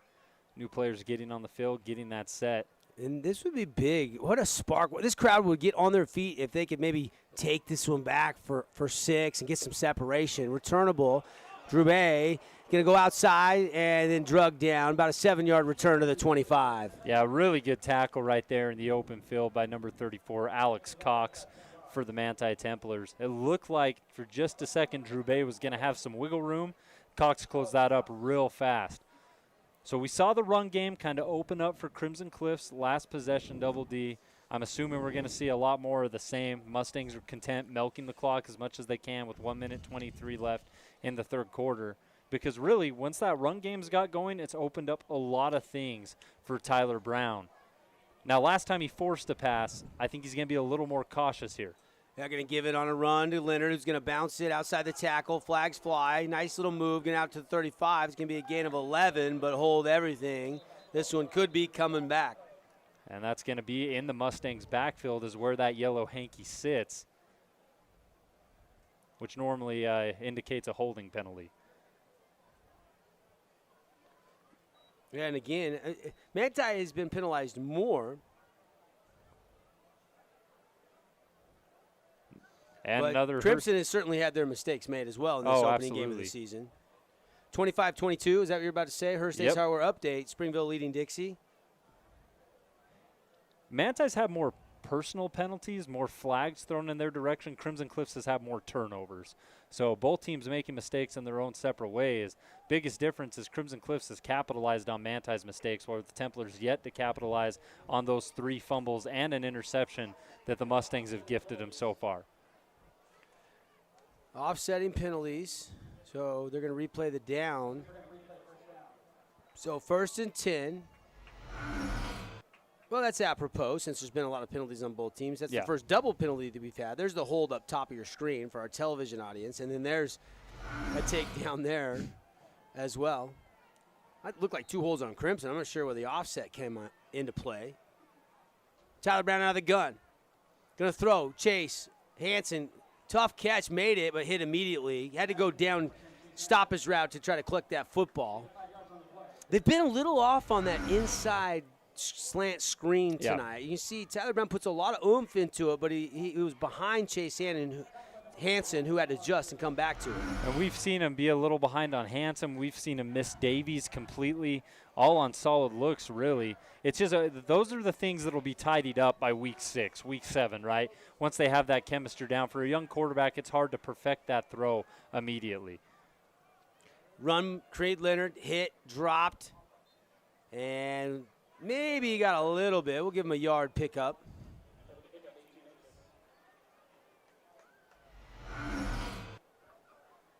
Get a good look at it right here. Leonard trying to run downfield. He stood up pretty quick. Number 28 is the first one on the hit, David Talapapa. A couple big hits from him. And I know we talk about how hard it is to make that quick little curl throw that Brown's tried a couple times. Honestly, the coverage on that last play, Larson Pogorowski in particular, did a fantastic job. Referees are going to stop it right here. That is the end of the third quarter. 14-0, Crimson Cliffs on top of Manti. We'll take a quick 45-second break and be right back for the fourth quarter and a 2-possession ball game, Region 9, Week 1 opener. There is a place where looking out means looking in, where an impression lasting only a few seconds will be imprinted on a life forever, where courage is forged and innocence rediscovered, where remembering is rewarding and forgetting unforgettable. There is a place where truth is felt and where seeing is believing. There is a place.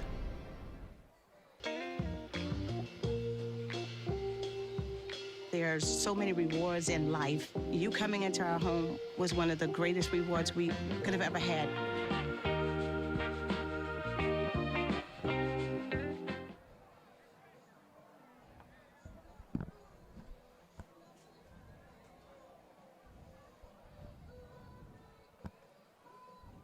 Welcome back to Crimson Cliffs High School. It's the Mustangs on top, 14-0 over the visiting Templars in your first week of Region 9 matchups. Double D, we have had an absolute treat. Not only is it football season, not only are we out on the field, not only are the stands packed, but we have witnessed a really good football game on a beautiful brand new facility. Yeah, it's pretty here. That red with the blue and white outline of Crimson Cliffs, Mustangs, and the defense is pitching the shutout, man. And you know, the offense has had some penalties and obviously had their fair share of turnovers with what, 3-4 turnovers in this game. Yeah, 3 fumbles, 1 interception, and then 2 fumbles for Manti. Yep, 6 total turnovers, but yet 14-0 lead and possession, but still plenty of time left and only a 2-possession game. Manti, though, has used a couple of timeouts, Rustin. They only have 1 timeout remaining. Crimson has 2. And, of course, as always, we're looking to name our Appliance Wholesalers Plus Playmaker Play of the Game. Was it that 65-yard first score ever on this field? That's probably where I'm leaning, although that Draper interception was leaping pretty. Back of the football. That was pretty sweet. He's almost had a couple of those. Make that 7 turnovers on the game if you count Perry's interception. Forgot about that one. Yeah, we'll name our Dad's Trucking Play of the Game, AWP Playmaker Play of the Game in our postgame show. There's a pass complete. Nice catch made by Davin Adams, and that's going to be enough for a Crimson Cliffs first down. That's the first time he's been able to connect with Adams on the night, if I'm not mistaken. And really, second time that he's been able to connect with Adams on the night. And you'll love to see that because they've been going Chase Hansen's direction. The defense has really tightened up his way, so you find another wide receiver who's going to have a little less pressure. Perfect throw, perfect grab, and just like that, you're working with another first down. Canyon View impressive. They're beating up on Payson right now, 33-6, start of the fourth quarter. I'm such a fan of Jake Garrett out there at Canyon View, and this Tyler Brown kid reminds me a lot of him. Creed Leonard run up the middle, going to pick up 3 and stretch out. I love how he extends and always gets the maximum yardage. I haven't seen Creed Leonard driven back much at all tonight. I haven't either. And this got to be over 100 yards rushing at this point in time. He's got to be close if he's not already. First quarter was a little rough. He was getting maybe 1 yard, 0 yard gains, but this is his first time really being the main focus point in the running back position, and he hasn't shared the football with anyone else. This has been Creed Leonard getting all the totes in the backfield, and he's making the most out of it. Second down and 6 from the 42. Slant route caught. Davin Adams again. Caught it. There's a flag down. 30-25 down to the 23. A huge play, but will it stand? About a 38-yard pickup, but there's a flag back near the line of scrimmage. And Tyler Brown, Creed Leonard haven't moved. Everybody walking back. Little play action.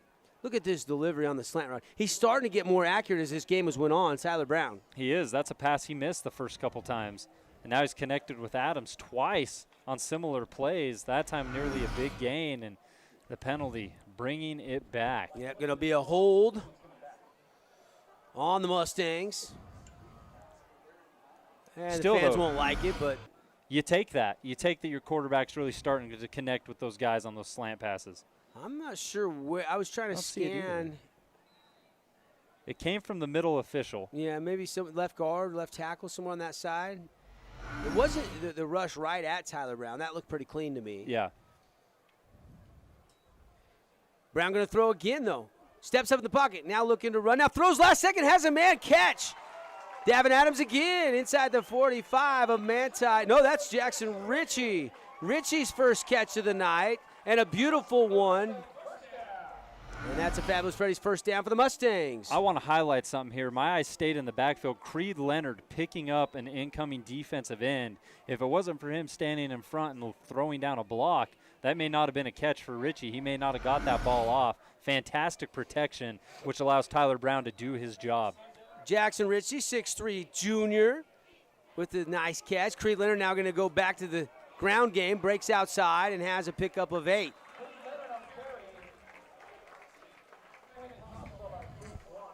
Man, it took a quarter or two, but this Mustang offense really starting to roll, find that consistency. Well, and don't look now, but a touchdown on this drive, and maybe we'll still get our hands on that Holbrook Asphalt big score dessert. We need over 25 points. 11 more to go. Yep. I keep an eye on that. Of course, Snow Canyon already given that to us. Pineview put up 38. Dixie has. So Dixie has. In fact, I actually think we just got an update on that game, Double D. Dixie 22, Springville 18, 11 minutes left in the fourth quarter. I think it's 25-22 now. Oh, changed again. Springville's up 3. On a fumble, and I think he got back on top of it there. Tyler Brown recovers it after it hit the turf. And that could have been the 5th turnover for the offense tonight, but instead, smart there. Sometimes you lose it like that. It can kick around and stuff. There was Austin Cox coming in to dive on it, but Tyler Brown got it back. So 3rd down 7, ball in the 41, fourth quarter action on the Nets on Fire clock, 9 minutes and 5 seconds to go. Crimson Cliffs leading Manti 14-0 on the one-loss scoreboard. Big 3rd down here. Twins to either side. Shotgun, they'll put Leonard in motion.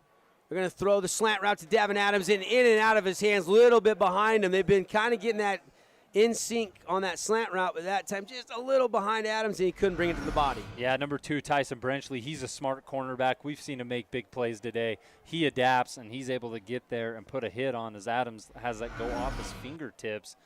And now, I mean, that's a big, big play for Brenchley. It's still only a 2-possession game, and now you're giving your team an opportunity to get the ball back when they need it most.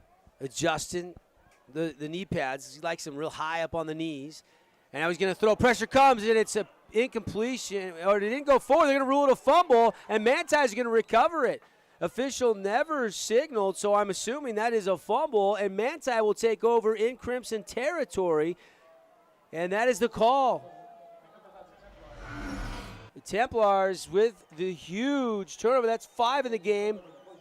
There he comes off the edge. That is Tyler Takieho again making a play, and Manti still not out of this game, Rustin. That's so tough because you go from the option on 4th down. to punt it and pin Manti back on their own 20-yard line, 15-yard line, or to go for it and try to end the game, and you end up with a turnover either way. Now the Templars with good field position already into Mustang territory. Can they capitalize against this stingy defense? Jax Perry's going to throw, taking a shot down the field, and looked like they got tangled up, and the route was broke off by Justison, and it sails over everybody, incomplete. Well, Dixie's in trouble. Dixie was driving with 2:07 left in the game, but an interception on 4th down. And so Springville's going to try to run out the clock, leading 25-22. That game's over on 94.9 FM and also streaming on sportsradio977.com, our website. All is well in the world when the Dixie Flyers are playing the Springville Red Devils. That is a annual, fantastic tradition, always produces some of the best football of the year. And a pass over the middle, and that is going to be caught. Quick tackle, but a nice 8-yard pickup, and it'll be 3rd and 2 for the Templars. Catch made there by number 3, Hayden Wade. First time I think he's caught the football tonight. And it looks like for Perry, some of his best passes have come from the middle of the field. Like just quick little bullets right to the middle is where he seems most comfortable. I'd be interested. I know it's not the most impressive or the most aggressive play there, but right now Manti needs any gain that they can get, and here on 3rd and short, they need to get past that marker to keep this drive alive. Here is a run up the middle, Austin Cox. And that's going to be a Fabulous Freddy's first down. Again, coming up, we'll have the Johnson Pediatric Postgame Show. Dr. Cody and his staff back with us for another year, underwriting local sports here on 97.7 ESPN and CEC TV. We'll also hand out some awards. Our Player of the Game, brought to you by Dad's Trucking. And then the Play of the Game, our Playmaker Play of the Game from AWP.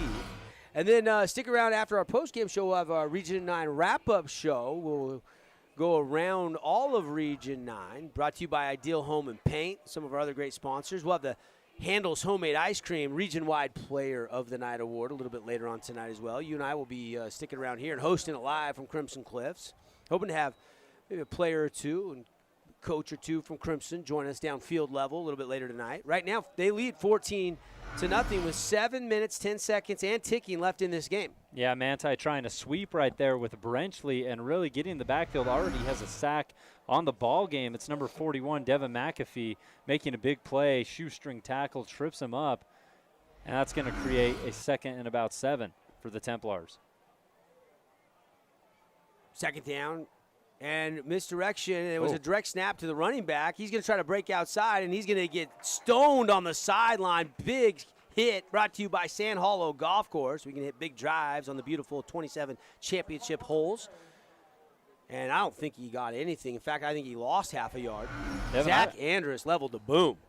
I don't think that was supposed to happen. That was a bad snap, and he stepped in front of Perry. You can see Perry with the confused expression. Boom, helmet to helmet there. Almost lucky. Nothing intentional, but that's sometimes the one you'll see. Yeah. But he didn't lower the crown. No. It was face mask to face mask. He was trying to go up, actually, as he went into him. Which is a really disciplined tackle by Zachary Andrus. Stud middle backer. He's only a junior. 4-3 look. Now they creep 5 in the box. And throw by Perry off the back foot. Little corner route, and it was caught. Did he stay in? Yes, he did. Inside the Team D Auto Sales red zone. Manti will have it 1st and 10 from the 15-yard line. And that's Justison with the catch on his knees, staying in bounds. How about that? Great catch. He kind of just lobbed that up there, Justison, with the recognition to realize where he was on the field, bring that down in bounds. And with 5 minutes, 57 seconds, Double D, this is only the 2nd time Manti's been in the red zone. Last time they killed themselves with penalties, backed themselves up, and ultimately couldn't convert, turn it over on downs. Going to throw. Perry going to bootleg out to the left, flip it into the flat. It's caught, and it is going to be taken 5. Down to the 3-2, diving in, touchdown on the reception. That's number 34, Alex Cox. And that is going to be the first points of the night with 5:45 left in the 4th quarter for Manti. Watch the Templars quarterback here. Perry rolls out to the left, waits for Andrus to collapse on him, knows that he's going to have Cox out to that side, and then delivers it perfectly. Great timing. And Manti's into the end zone. Different ball game now as they attempt the extra point. How many yards officially was that, Bernsey? That was a 15-yarder. And Here's the Simply Wisdom Teeth extra point. Kick is up, and it is good. No flags on the field. We'll take the break on the one-loss scoreboard. 14-7, Crimson Cliffs. Lead is cut in half by Manti here on ESPN Radio, CEC TV. Our fight against coronavirus isn't over. We still have to slow the spread and do our part. Let's wear face masks in public. Stay 6 feet or more from others. Follow state and local guidelines. Wash our hands frequently and stay home when we feel safe. For ourselves, for our loved ones, for our future. Let's move forward together. Learn more at coronavirus.gov. Todo listo. Nos tomó 10 minutos completar el censo. Fue sencillo contar a Rosita y a mí. ¿Y a papi? Esto es algo seguro y privado. ¡Haz que tu familia cuente! Toma 10 minutos para hacer que cada niño cuente. Visita 2020census.gov/ES.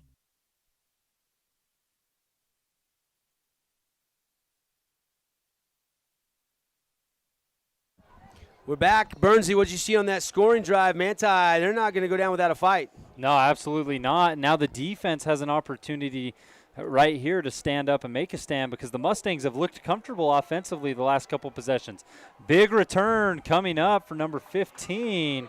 Easton Drew-Bay gives Crimson Cliffs a fighting chance on this drive. 5 minutes, 37 seconds. And there's still enough time that you can't really be too conservative. You got to True. keep running your stuff. I mean, you don't want to go 3 and out. Very true. I mean, you'd love to run it 3 times and move the chains because Manti does only have 1 timeout remaining. Tonight's game brought to you by Sullivan Homes, where they build homes for you just right. Go to Sullivan-Homes to view their picture gallery and see all the different places they're building all over southern Utah. Scrambling, throwing, and incomplete. Tyler Brown was trying to throw across his body to Chase Hansen and just misfired. Yeah, and right there, interesting choice to open up the drive with a pass play. I like the aggression. I like the ability to try to get it downfield. That's just a tough pass for anyone to make. Sails over Hansen's head and into the turf. So now it's 2nd and 10. The clock is stopped at 5:31. Creed Leonard's done a good job running the football. Yeah, but Still, Manti knows that. And you trust your sophomore a little bit if you go back to the air here.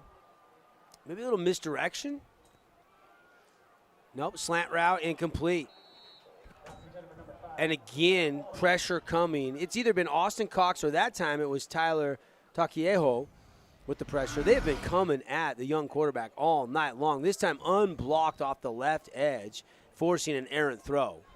Yeah, and it's tough. Tyler Brown has made good reads for the most part all night. And earlier on in the game, we'd see him stand in the pocket and deliver a strike. But when you're up 14-0, you're a little more comfortable slinging it. When it's 14-7, 1-possession game, your first varsity start has a little bit of a different meaning. Out of the gun, hand off to Leonard, and he's going to pick up 3, and that's it. And it's going to be 4th down, and the punt unit's going to come on, and they did not use much clock there, Burns. No, altogether it continues to tick, but they have the football at 5 minutes, 37 seconds. We are at 5 minutes, 9 seconds. Good push there by Cameron Smithson, though, trying to get a little bit of room for Creed Leonard to run. Templars back deep. Nalu, the linebacker / punter. He hadn't punted a lot tonight, but he's had a couple good ones when he has. Flag flies, low rugby-style kick. Fair catch called at the 35. He fumbled it, and it's picked up by Crimson. Oh, this is going to be a big penalty on the near sideline. Yeah, right now the coach is over there pointing at the flag. I think they recognize it too. What was excitement and joy Sometimes quickly you could turned have into the wrong amount of guys on the line of scrimmage on that punt formation. I'm not saying that's the call. I'm saying that sometimes could be the call. It looked like it might be Motion. the one. I didn't see anyone jump early. I didn't see any movement. Nope. I think if I did, it's going to be a false start, and it is against Crimson. And now they can enforce it from the spot, make them re-kick the football. That is false I didn't start. see the movement. Let's see if we can get a look at it Right here. He was just pointing. The back man was pointing when they snapped the ball. That's you see tough. him pointing, and I guess that is considered the movement? That's all I saw. It had to have been, unless, we can get in there, evaluate it closer. That is the only movement that was apparent. He turned to his the head and naked eye. pointed, some protection, and then the snap was coming as he was doing so, and that drew the flag, it looked like to me. And almost another miscue there, but he secures it. Justison goes down to the turf, and now Manti officially will have the ball. Wow, a big flag. It might have been the biggest flag of the night going against Crimson Cliffs right there. Yeah, absolutely. There's been plenty of flags between these two squads. There was another That's the shot biggest. out of it on a replay, and just hard to tell. Won't change the fact that Manti's got a chance to drive the football down the field. They'll start this drive at their own 37. They got plenty of clock, 4:33 left. And that last possession gave them some confidence offensively. They were running the ball well. Perry was standing in the pocket with a lot of poise, delivered that last strike, that 15-yard little dump off to Cox for the touchdown. They're dangerous right now. Perry going to throw over the middle, and it's complete. And he's going to go down to the Crimson 40, and then inside the 40 to about the 36. Austin Cox with the reception from Jax Perry. What a big play on first down. Breakdown in the secondary for the Mustangs. Yeah, it looks like Cox created separation on his receiver. Fell down. Fell down on his cornerback. I apologize there. Golder with the tackle. Golder, a senior cornerback, kind of does it all quietly. And first and 10 for the Manti Templars. Moving downfield, Double D, 4 minutes, 7 seconds remain. And they give it to the running back going side to side, and that is going nowhere for Takieho. That's going to be a loss on the play of about 4, maybe 5 yards. And we've seen him attempt this a couple times as Clough gets there. Brenchley knows that he has speed, so he tries to get to the out. Brenchley knows that he has speed, so he tries to get to the outside, but the Mustangs have closed so incredibly well and picked it up so incredibly well that not one time that Brenchley's cut to the outside has it actually turned into something positive. So big deal when you can contain someone with that amount of speed on the edge. Good timeout on the field. Brought to you by Scott Gibson, Intercap Lending. Bernsey, this game's a tight one. Under 4 minutes to go, 14-7. Crimson Cliffs leading, but the defense out there. Manti driving in Crimson territory. This game all of a sudden got cut in half when Manti finally got that goose egg off the scoreboard, and now Crimson just trying to hold on. They're going to need the defense to come up with a big play here. Yeah, and previous to that Cox 15-yard touchdown, the defense was doing everything the right way. They need to get back to that same mindset. They were getting in the backfield. They were talking. They were disrupting the offensive line itself, forcing them into offsides. So it's going to be interesting. This is where a young defense really earns its stripes. And we've seen them play big in the red zone already. They stopped Manti the first time they were there. And now the Templars already in Mustang territory with the game on the line. This is where you need to step up and rise to the occasion. Second down, and we'll call it 15. Jax is going to jump past it. A little Tim Tebow completes it, and they're going to pick up about 4 yards. And just a big hit on the end of that. Multiple Mustangs around as they tear number 21, Tyler Takiaho, to the ground. Look at this. Perry's got to jump to get this pass away. He has Andrus closing in to him. Takiaho turns the corner, and just multiple Mustangs right there. Number 63 is there first and foremost, as well as Cuff. That's Sagapalu with the hit, his second tackle of the night. Third down, biggest third down for Jax Perry, the Templars. He's out of the gun. He's going to throw. He steps up, wings it, and it's on a crossing route, and it's Austin Cox completes it. Big hit by Jackson Griffiths. But another fabulous Freddy's first down into the Team Diallo red zone just inside the 20 and about the 19. Man, as inconsistent as Perry's been tonight, not once has he ever looked rattled, and right there was one of those situations. That's what you need from your leader. Steps up, delivers it to Manti's number one star, and now you got a first down when it was looking unlikely that you were going to be able to convert on third and long. Handoff. And nothing doing there. Great tackle in the backfield by the Mustangs. Jackson Griffiths again. New addition to this team. He's been fun to watch tonight. Good penetration there from Devin McAfee as well. Devin McAfee already with a sack, already with a tackle for a loss. He has been a very pleasant surprise for this Crimson Cliff squad. Perry, play action, going to throw. Dumps it into the flat, complete. And nice tackle there by Jason Ponosua.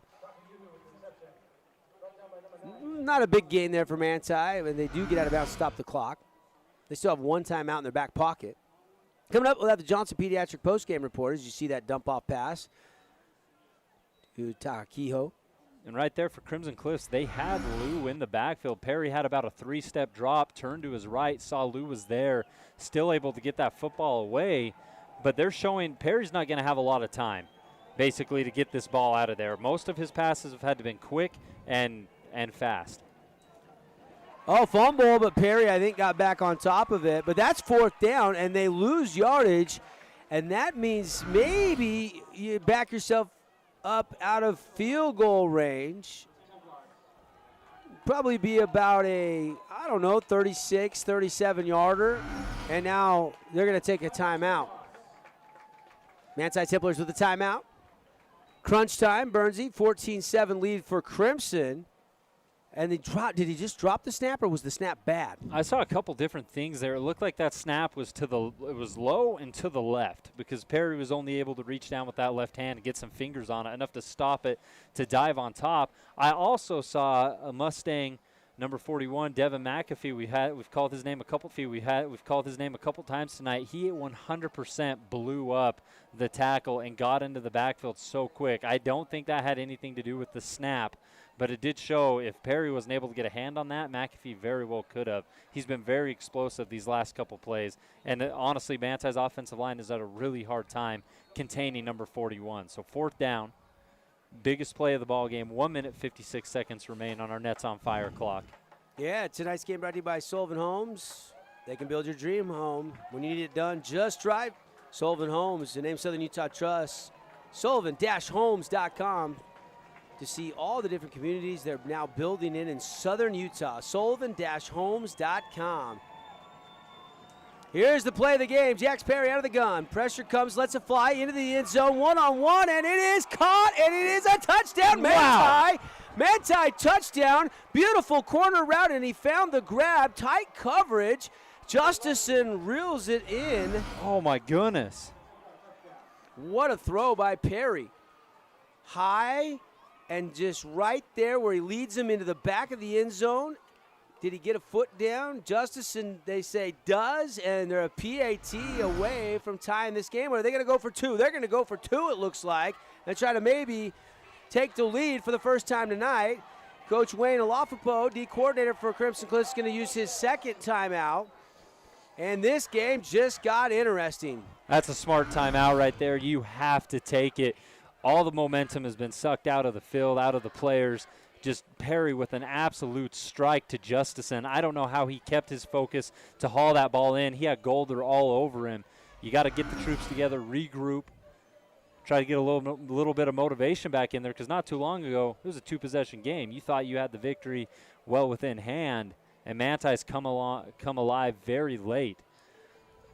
How many yards was that? Was it 32 yards, roughly? Yeah, that's right around where we were. And really the coverage was there, but he was kind of losing momentum, and he threw him open there, and he really wasn't even open. No, and that's Golder was going to the ground as that pass was arriving at Justison's chest, basically. So Golder's hand barely missing out on the opportunity, knocked that ball down. Nothing wrong with the coverage, nothing wrong with the defensive set Crimson Cliffs ran. It's just a fantastic throw and a fantastic catch. 1:48 left. 14-13 Mustangs. Big play right here. Crowd making some noise. They're going for 2. Play action. Perry's going to go down. And they call a penalty flag somewhere in there. I don't know if that's face mask or a hold, as it was number 9, Jason Ponosua, that made the sack. And the flag came from the official that was watching Ponosua make that tackle. And that's why I have an eerie feeling that might have been on Ponasua, because he was staring right at him. I don't know what it was or why, but. And the initial, he looks like he's coming out ready to put the face mask signal, and then he went back for a conversation. And it is a face mask on Crimson Cliffs, and they can now change their mind or drop a little bit better play. That play was sniffed out by Ponasua from the start, Bernsey. And we get a good look at it right here. Maybe a horse collar, maybe more than a face mask. I mean, if he had it, it was – I just caught the tail end of it, but – Yeah, I mean, the official wasn't very far away, a lot closer than us. And so now the Mustang defense is going to have to do it all over again. Well, they did it once, and Ponasua got into the backfield easily. Crimson Cliffs hoping he can do that again. Jax Perry goes under center. Offset eye. Handoff, and it is in for the 2-point conversion. Templars have their first lead of the night. It just got awfully quiet on this side of the field. The Mustangs, who have played so well all night long. That's tough. And now we have a penalty again, another flag flying in direction of the Mustangs as they trot to the sideline. And here's the look at it. That's Austin Cox powering through. He gets through Griffiths. He pushes through a couple other Mustangs into the end zone. Manti now with a 15-14 lead. Now, if you're Crimson Cliffs, game's not over. 1:48 remaining. You still got time to get downfield. You still have fantastic weapons and a quarterback who's looked solid all night long in Tyler Brown. But, all the momentum is completely flip-flopped. Yeah, I mean, you've led 95% of this game. Yes. 96% maybe. My math's not so good on that, but you're under 2 minutes to go. I mean, and now you all of a sudden need to get into field goal range. You're only down one, and Ryan Woolley has looked really good and shown plenty of leg on his PATs, but hasn't attempted a field goal tonight. Now Manti will see the penalty marked off, so they're going to, on a 15-yard penalty kick from the 45. And of course, really best case scenario is you squib it and up man falls on it, or it just goes into the end zone and you start at your own 20 for Crimson because they're kicking from the 45. And as this game tries to wrap up, Double D, Hearst-Ace Hardware update, Desert Hills has beat Murray 24-7. That is the final up there in northern Utah. And I just got an update courtesy of Max Preps. Cedar and Spanish Fork, we're going to overtime, extra football on a Friday night as Manti sends this ball into the air. It's going to be a touchback, and the Mustangs are going to have to go all 80 yards downfield. Well, not 80 yards. A field goal will win it as well. What was the final on the Thunder game? What's that? What was the final on Desert Hills, 24-7? 24-7. Desert Hills takes down Murray. 42-0, Snow Canyon over Cypress. 42-38, Ridgeline over Pineview. Spanish Fork and Cedar going to overtime at 14 points apiece, as well as Springville beating Dixie 25-22. And Hurricane Richfield knotted up at 21 out there in Richfield. Here we go, crunch time for the Mustangs. Mustangs need a drive. 2-minute drill in effect here for the sophomore Tyler Brown. He's flushed out of the pocket, looking to throw. Now he's going to tuck and run 20, 25, maybe. Where did he step out of bounds? And they're going to say just shy of the 25. Pick up about 4. Second down and 6. Stop the clock, though. Crimson does have 1 timeout remaining. Smart, though, not to force the issue there and just get it out of bounds and stop the clock and turn that into a positive play. I'm not even sure how much the clock actually moved there. So, I mean, it makes sense. Make the right play. Out of the gun, going to throw. Brown, one-on-one covers, taking a shot. Down the sideline, caught it, and he's off to the races. It's Packer Butler, and Packer Butler is going to score a 76-yard touchdown, and there's no flags. The Mustangs have put the touchdown on the board. Do you believe it? Everybody standing here at Crimson Cliffs High School, and now we have a flag. There had to be a flag somewhere. Referee tosses one in the air. Packer Butler, first catch of the game. Let's get a look at it here on our TV side. Tyler Brown airs this out. Perfect placement. Puts it right over the top of Larson Prograzowski, and Butler goes the rest of the way. biggest play of the ball game. We thought Hansen was in control for our playmaker play of the game. I don't know. That's going to do it. You're down big. You're down 15-14. And the second play of that drive, you come out and retake the lead on a big strike from Brown to the senior Packer Butler. What a throw right on the hands. That's the first catch of the night. I haven't been watching closely to every receiver that's coming in and out of the game, but that might have been one of the first reps of the night for Jackson Butler. Yeah, he hasn't been Packer Butler. He doesn't seem like he's been on the field that much. Woolley PAT, and it is no good. He pulled it left, 20-15, and now Manti has a chance to retake the lead.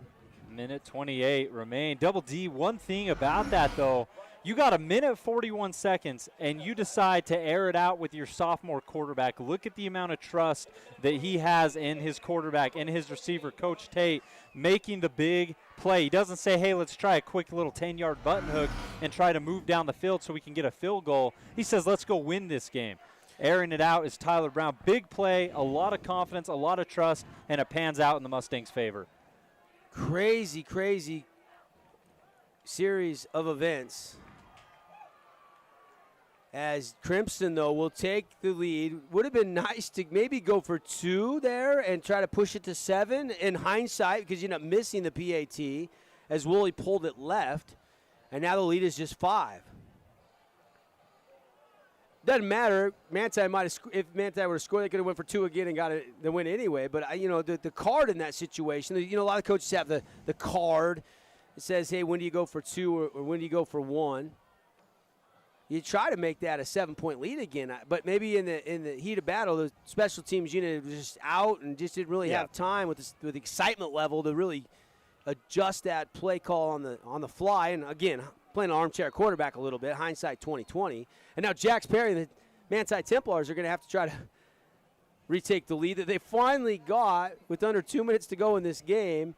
And not even 30 seconds later, Crimson takes it back. Hey, maybe this is just me searching, trying to throw a bone here to Crimson Cliffs fans. But when Manti scored the football, most of the drives have been methodical. They took a little bit of time. Manti hasn't necessarily had quick score touchdowns. And with a minute 28, they're going to need just that. So they won't have time to set up the run really probably the way they want to with Austin Cox, right? It's going to rely solely on Perry and his ability to connect with his receivers downfield. So it's going to be a different pace than what Manti is accustomed to playing and what they've really had to play this ball game, which could bode well for the Mustangs defense. We're about to find out here. Speaking of exciting games, we know Spanish Fork and Cedars in overtime. Hurricane and Richfield has officially gone into overtime. Wow. 21 of both. High school football is back. And, even the loss for Region 9 tonight, which so far it's only been Pineview and Dixie that have lost, have been really close games. 25-22, Dixie lost to Springville, and 42-38 on the neutral site loss for Pineview to Ridgeline up at Westlake High School. Kickoff, going to be returnable from the 4. And out across the 20, and a big hit, and down goes the return man. And that was a big tackle on special teams by Jalen Walker, who's been everywhere tonight on that cornerback as he takes down, that was Pogrosky. And about 78 yards away from an unbelievable come-from-behind win again for Manti. They had to be elated. They finally got the lead, and then boom, they just saw that big over-the-top 76-yard connection to Butler. And now Jax Perry's got to try to do it all over again. It's going to be interesting. Out of the gun, looking to throw. Steps up in the pocket, has some time. Now he's flushed out, rolls left, going to run with it, and going low with the tackle wisely against the 200-plus pound quarterback was the near side DB, number 28, Gavin Yardley, who goes about 5'10", 160. Yeah, I actually think right there that might have been Golder, number 26. Was it Golder? It was Golder. And he had Golder. that You're touchdown right. scored against him earlier. Yep. But all night long, he's been consistent. I thought it was 28. It was 26. My mistake. And pass over the middle, incomplete. It was a good look, right read. Just an absolute drop by number 13, Christian Hansen. Yeah, Hansen on the old Ted Seam route. Just couldn't bring it to the body. a little bit behind him. He tried to adjust back to it. Not a perfect throw by any means. Tough catch, but if you can touch it, you can catch it, they say. You would have caught that or no? I would have. Yeah, I would have. It's hard for those big tight ends to go low 30 yards. Low and down backside like that. And there's a throw into the flat, and you'll take that if you're Crimson. Going to be a first down with 40 seconds to go, and that's all they wanted to do, stop the clock and move the sticks. Was that out of last timeouts. timeout? No, but Manti is out of timeouts. And right now, they're just, if Perry wants to drop back and let one go far, Crimson Cliffs is bringing enough pressure that they don't feel comfortable really letting him release one. 2 high safeties, blitz comes up the middle, and the throw on a corner route is incomplete. Safety Dexton Draper was coming over to it. Good cover by number 26, Isaac Golder. And Golder is one of those players who, when you look at the box score, he doesn't have the most tackles, he doesn't have the glorious interceptions, but rarely is he the cornerback that's caught on the end of a big play or a touchdown. He's one of the most consistent, one of the returning starters for Crimson Cliffs, and he is one of the leaders of this defense. So 21 seconds on our Nets on Fire clock. 20-15, Crimson Cliffs leading. Manti football at their own 35. And a throw, and it looked caught, or did it hit the turf? They're going to say caught. First down. That'll move the chain, stop the clock with 13 seconds left. Still shy of midfield. Manti's out at their own 46. They'll wind the clock. Down to 10. Still ticking as they set the chains. 3-man rush this time. This could be the last play. High fade route, and it's incomplete. Looked to be incidental contact. 1 second stops on the clock, though, so final play coming. No flags. Looked like receiver DB tangled up. Both went down, but no flags fly. I think the receiver ran head first into the cornerback. Yeah, I think that's a good no call, don't you? It is because the cornerback. Both are watching the ball. He had slowed down, and the receiver wasn't paying attention either. They collide, and I think it's less just to let things go there. And final timeout taken here.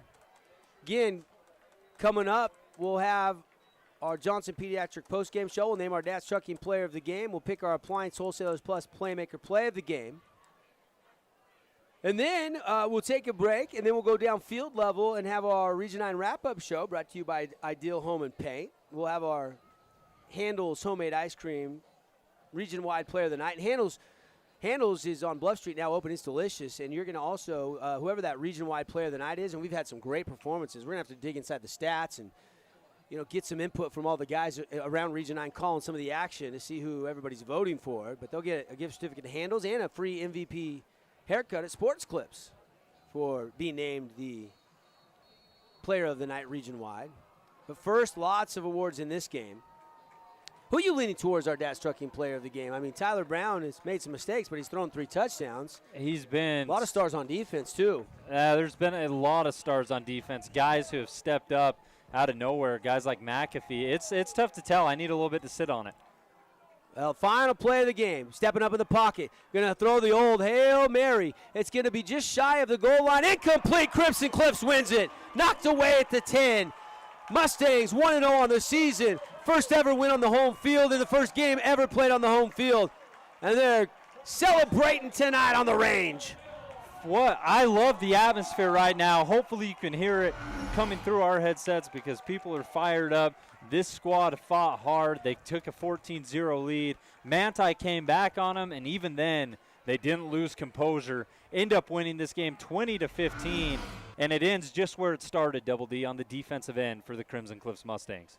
Heartbreaking loss for Manti. Boy, did they make this game entertaining in the second half. And you got to give a lot of credit there to guys like Tyson Brenchley, Austin Cox, and really Jax Perry. Jax made some big plays down the stretch to put his team in a position to even win this game.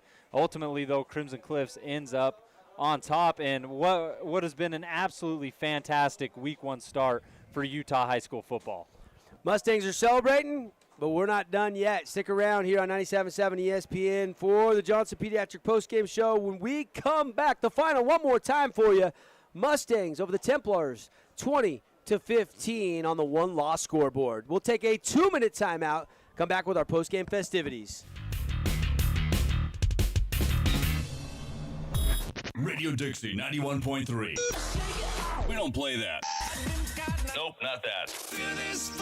A big fat no there.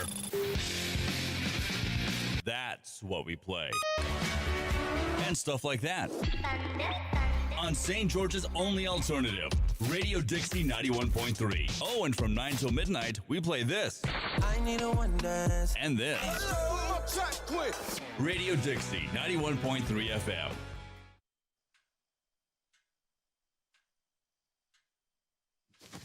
Awkward. I'm the awkward silence. You try to avoid me, then there I am again. But an awkward silence can be a great thing. Like Kelly here is about to demonstrate. You haven't really been yourself lately. Are you okay? Find out how you can help a friend with their mental health at seizetheawkward.org.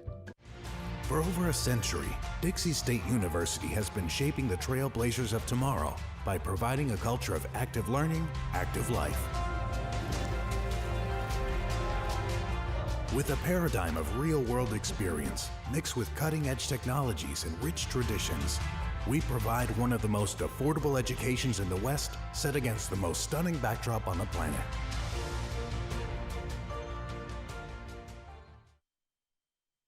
Hey, Bobo, do trees tell each other stories? I'm sorry. I'm afraid I don't know that. Hey, why don't we go find out? Listen. Do clouds take naps? I couldn't tell you. Dad, do stars visit their friends? Look!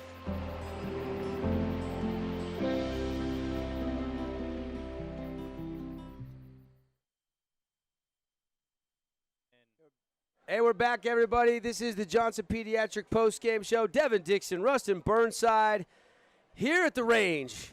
Crimson Cliffs football field. The fans all making their way downfield level. Going to be a good night to be a Mustang, huh, Burnsy, getting that first win downfield level. Going to be a good night to be a Mustang, huh, Burnsy, getting that first win in their first ever game on this new turf. Oh, man, it's a special moment that these kids, I mean, they're never going to forget this, right? You're a part of Crimson Cliffs history. You established it from the beginning. You're the first team ever to win on this field, first team to go basically 1-0 in school history. So big night for the Mustangs, for the athletes, for their families. Big night for Utah being able to play high school football.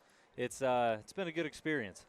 Let's take a look at the scoring plays real quickly. And the stats brought to you by Wilkinson's here inside our Johnson Pediatric Post-Game Show. Brown to Hanson, 65-yarder, 2:57 left second quarter, 7-0. And that was the score at the half. And then it was Brown, 2-yard touchdown to Hanson, 14-0 with about 9 minutes left in the third quarter. But then both teams just kind of traded possessions, and it wasn't until the 5:45 mark that in the fourth quarter, Perry hit Cox on a 15-yard touchdown reception. Manti was back in that game. It was 14-7. Then Parr to Justison, a 30-yard touchdown in the coffin corner with under 2 minutes to go. And all of a sudden, 2-point try after a face mask gives them a run in, and they have a 15-14 lead, and that set up the Appliance Wholesalers Plus Playmaker Play of the Game. Brought to you by the boys at Sell GE, Samsung, at AWP. A 76-yard Tyler Brown to Packer Butler touchdown with 1:28 left. It proved to be the game winner. And let's show it to you as we've got the highlights. Burnsy, as we're looking at the second half highlights here for our television and audience online, you've got to pick a Dad's Trucking player of the game, which is going to be really difficult. Our monitor is cutting out just a little bit, but there was a turnover early in the second half as you see Jalen Walker come away with it. And then some tough sledding. Nice running by Creed Leonard, bouncing it to the outside, finishing off runs and making things happen. Almost scored on the play. That was a 26-yard run for Creed Leonard, who went over 100 yards tonight in this game. And then we see Brown with the quick little pass to Chase Hansen. His second touchdown reception, threw that ball perfectly right between the 1 and 0. Jax Perry, though, going to work, finding Austin Cox over the middle. And Austin Cox turns this into a big gain down inside Crimson Cliff's 25-yard line. But the Templars would make some mistakes, come up empty. And then, a mistake here. Ball comes in. So that was just a first down run, by Creed Leonard, stretching out hard-earned yards. There was the mistake. Interception there, pickoff by Progrowski. Yeah, he had found success with Hansen previously, then forced a pass that ended up going back to Manti. But the Mustang defense getting it done on the other end. Benjamin Davies with the sack. Yeah, Davies and Ponasua and Griffins all had big performances. Zach Andrews had some plays. There's a great catch by Jackson Ritchie. The only catch of the night, but showing some athleticism, laying out to grab that ball. And there was another great catch by Justison. He had to slide on his knees to make that catch, and Manti then would score a play or two later on a little flip out to Cox. Cox would take it in for the 15-yard touchdown reception, and that's at the point where it was 14-7. Manti would get the ball back, go back to work methodically over the middle. It's Austin Cox again. He had a big night. He had a really big night, defensively and offensively. It's clear he's Manti's star. And this is 2-minute drill stuff. With about 2 minutes to go, Cox again over the middle. And all of a sudden, the defense giving some ground up, and then you're going to see into the end zone, corner route. Look at this pass from Jax Perry. And Justison brings it in. And instead of going and tying this game, they go for it, and hard-earned yards ran in. Right now, you're kind of nervous if you're Crimson Cliffs. There's 1:48 on the clock, and now all of a sudden you're down for the first time all night long. But then Tyler Brown, third touchdown of the game, over the top. Packer Butler, see ya. As Crimson Cliffs scores with 1:28 left in the fourth quarter. And the final tonight, 20-15. How about that for our Appliance Wholesalers Plus Playmaker Play of the Game? And I just got to make the point on that Playmaker Play of the Game, Double D. That was the second play of the drive. There was still about 1:40 left. And instead of just trying to be methodical, 5-yard, 10-yard, 15-yard passes, they have the trust and confidence to give it to their sophomore quarterback and say, hey, air this out. To a receiver who we didn't see on the field much all night long, he makes the big snag and ends up winning the ball game behind the arm of the sophomore quarterback. Just fantastic when you see that type of trust and that type of confidence that these coaches have in these young players, and they rise to the occasion. All right, let's name a Dad's Trucking Player of the Game for both teams before we sign off with TV. Dad's Trucking, running strong since '88. A lot of your day-to-day items delivered by Dad's Trucking. Don't forget to fuel up, grab a snap at their Ernie 2 Sinclair stations, top of the Boulevard, St. George, Hurricane, Cedar City, and the original location in Beaver. I think I would lean probably either Austin Cox or Jax Perry on offense. But Cox playing both ways probably seals the deal for me. He just made a lot of plays tonight. And sensational player. Didn't score, but just you love this kid. Alex Cox is the Cox that scored, but I thought he had an all-around game. So we'll go with the Manti Dad's Trucking Player of the Game. Forced a fumble, too. Yeah, he did. I'll give you the honor. Let's name a Dad's Trucking Player of the Game, offensive and defensive, for Crimson Cliffs tonight. Oh, man, it's so tough because offensively you got to look at guys like Creed Leonard, who really turned it on in the second half, had 100-plus yards on the ground, got that Mustang offense opened up. You want to look at the sophomore quarterback in Tyler Brown, who rose to his first varsity game. He comes out, fumbles the football a couple times, throws an interception, but makes the big plays when the big plays count. But my Dad's Trucker Player of the Game, Double D, I got to go with Chase Hansen here at the wide receiver spot, simply because he had 2 touchdowns when the Mustangs were really struggling to score, one of those being an absolutely athletic play down the middle of the field where he juked out 2 defenders after making a catch at his highest point. And the reality of it is I got to give it to Chase Hansen, not only for the 2 touchdowns, the most of any player on the field tonight, but also for the fact alone this is a kid who played quarterback last year, transitions to wide receiver, instantly becomes the Mustangs' go-to wide receiver, and delivers on a big stage tonight. All right, your Dad's Trucking Player of the Game, Bernsey, shelling it out to Chase Hansen. Defensively, there was a ton of stars in this game. Some newcomers had some impact. A lot of turnovers, but took a lot away, a lot of takeaways there from Manti. The final for you, 20-15. And thanks to Wilkinson's for bringing you stats all night long. Appreciate Johnson Pediatrics. See why so many are choosing Johnson Pediatrics for their kids' dental needs. New patient special, all available. So just give them a call. Now that the kids are back to school, you need some dental work done, Johnson Pediatric Dentistry. Thanks to Dad's Trucking and Appliance Wholesalers Plus.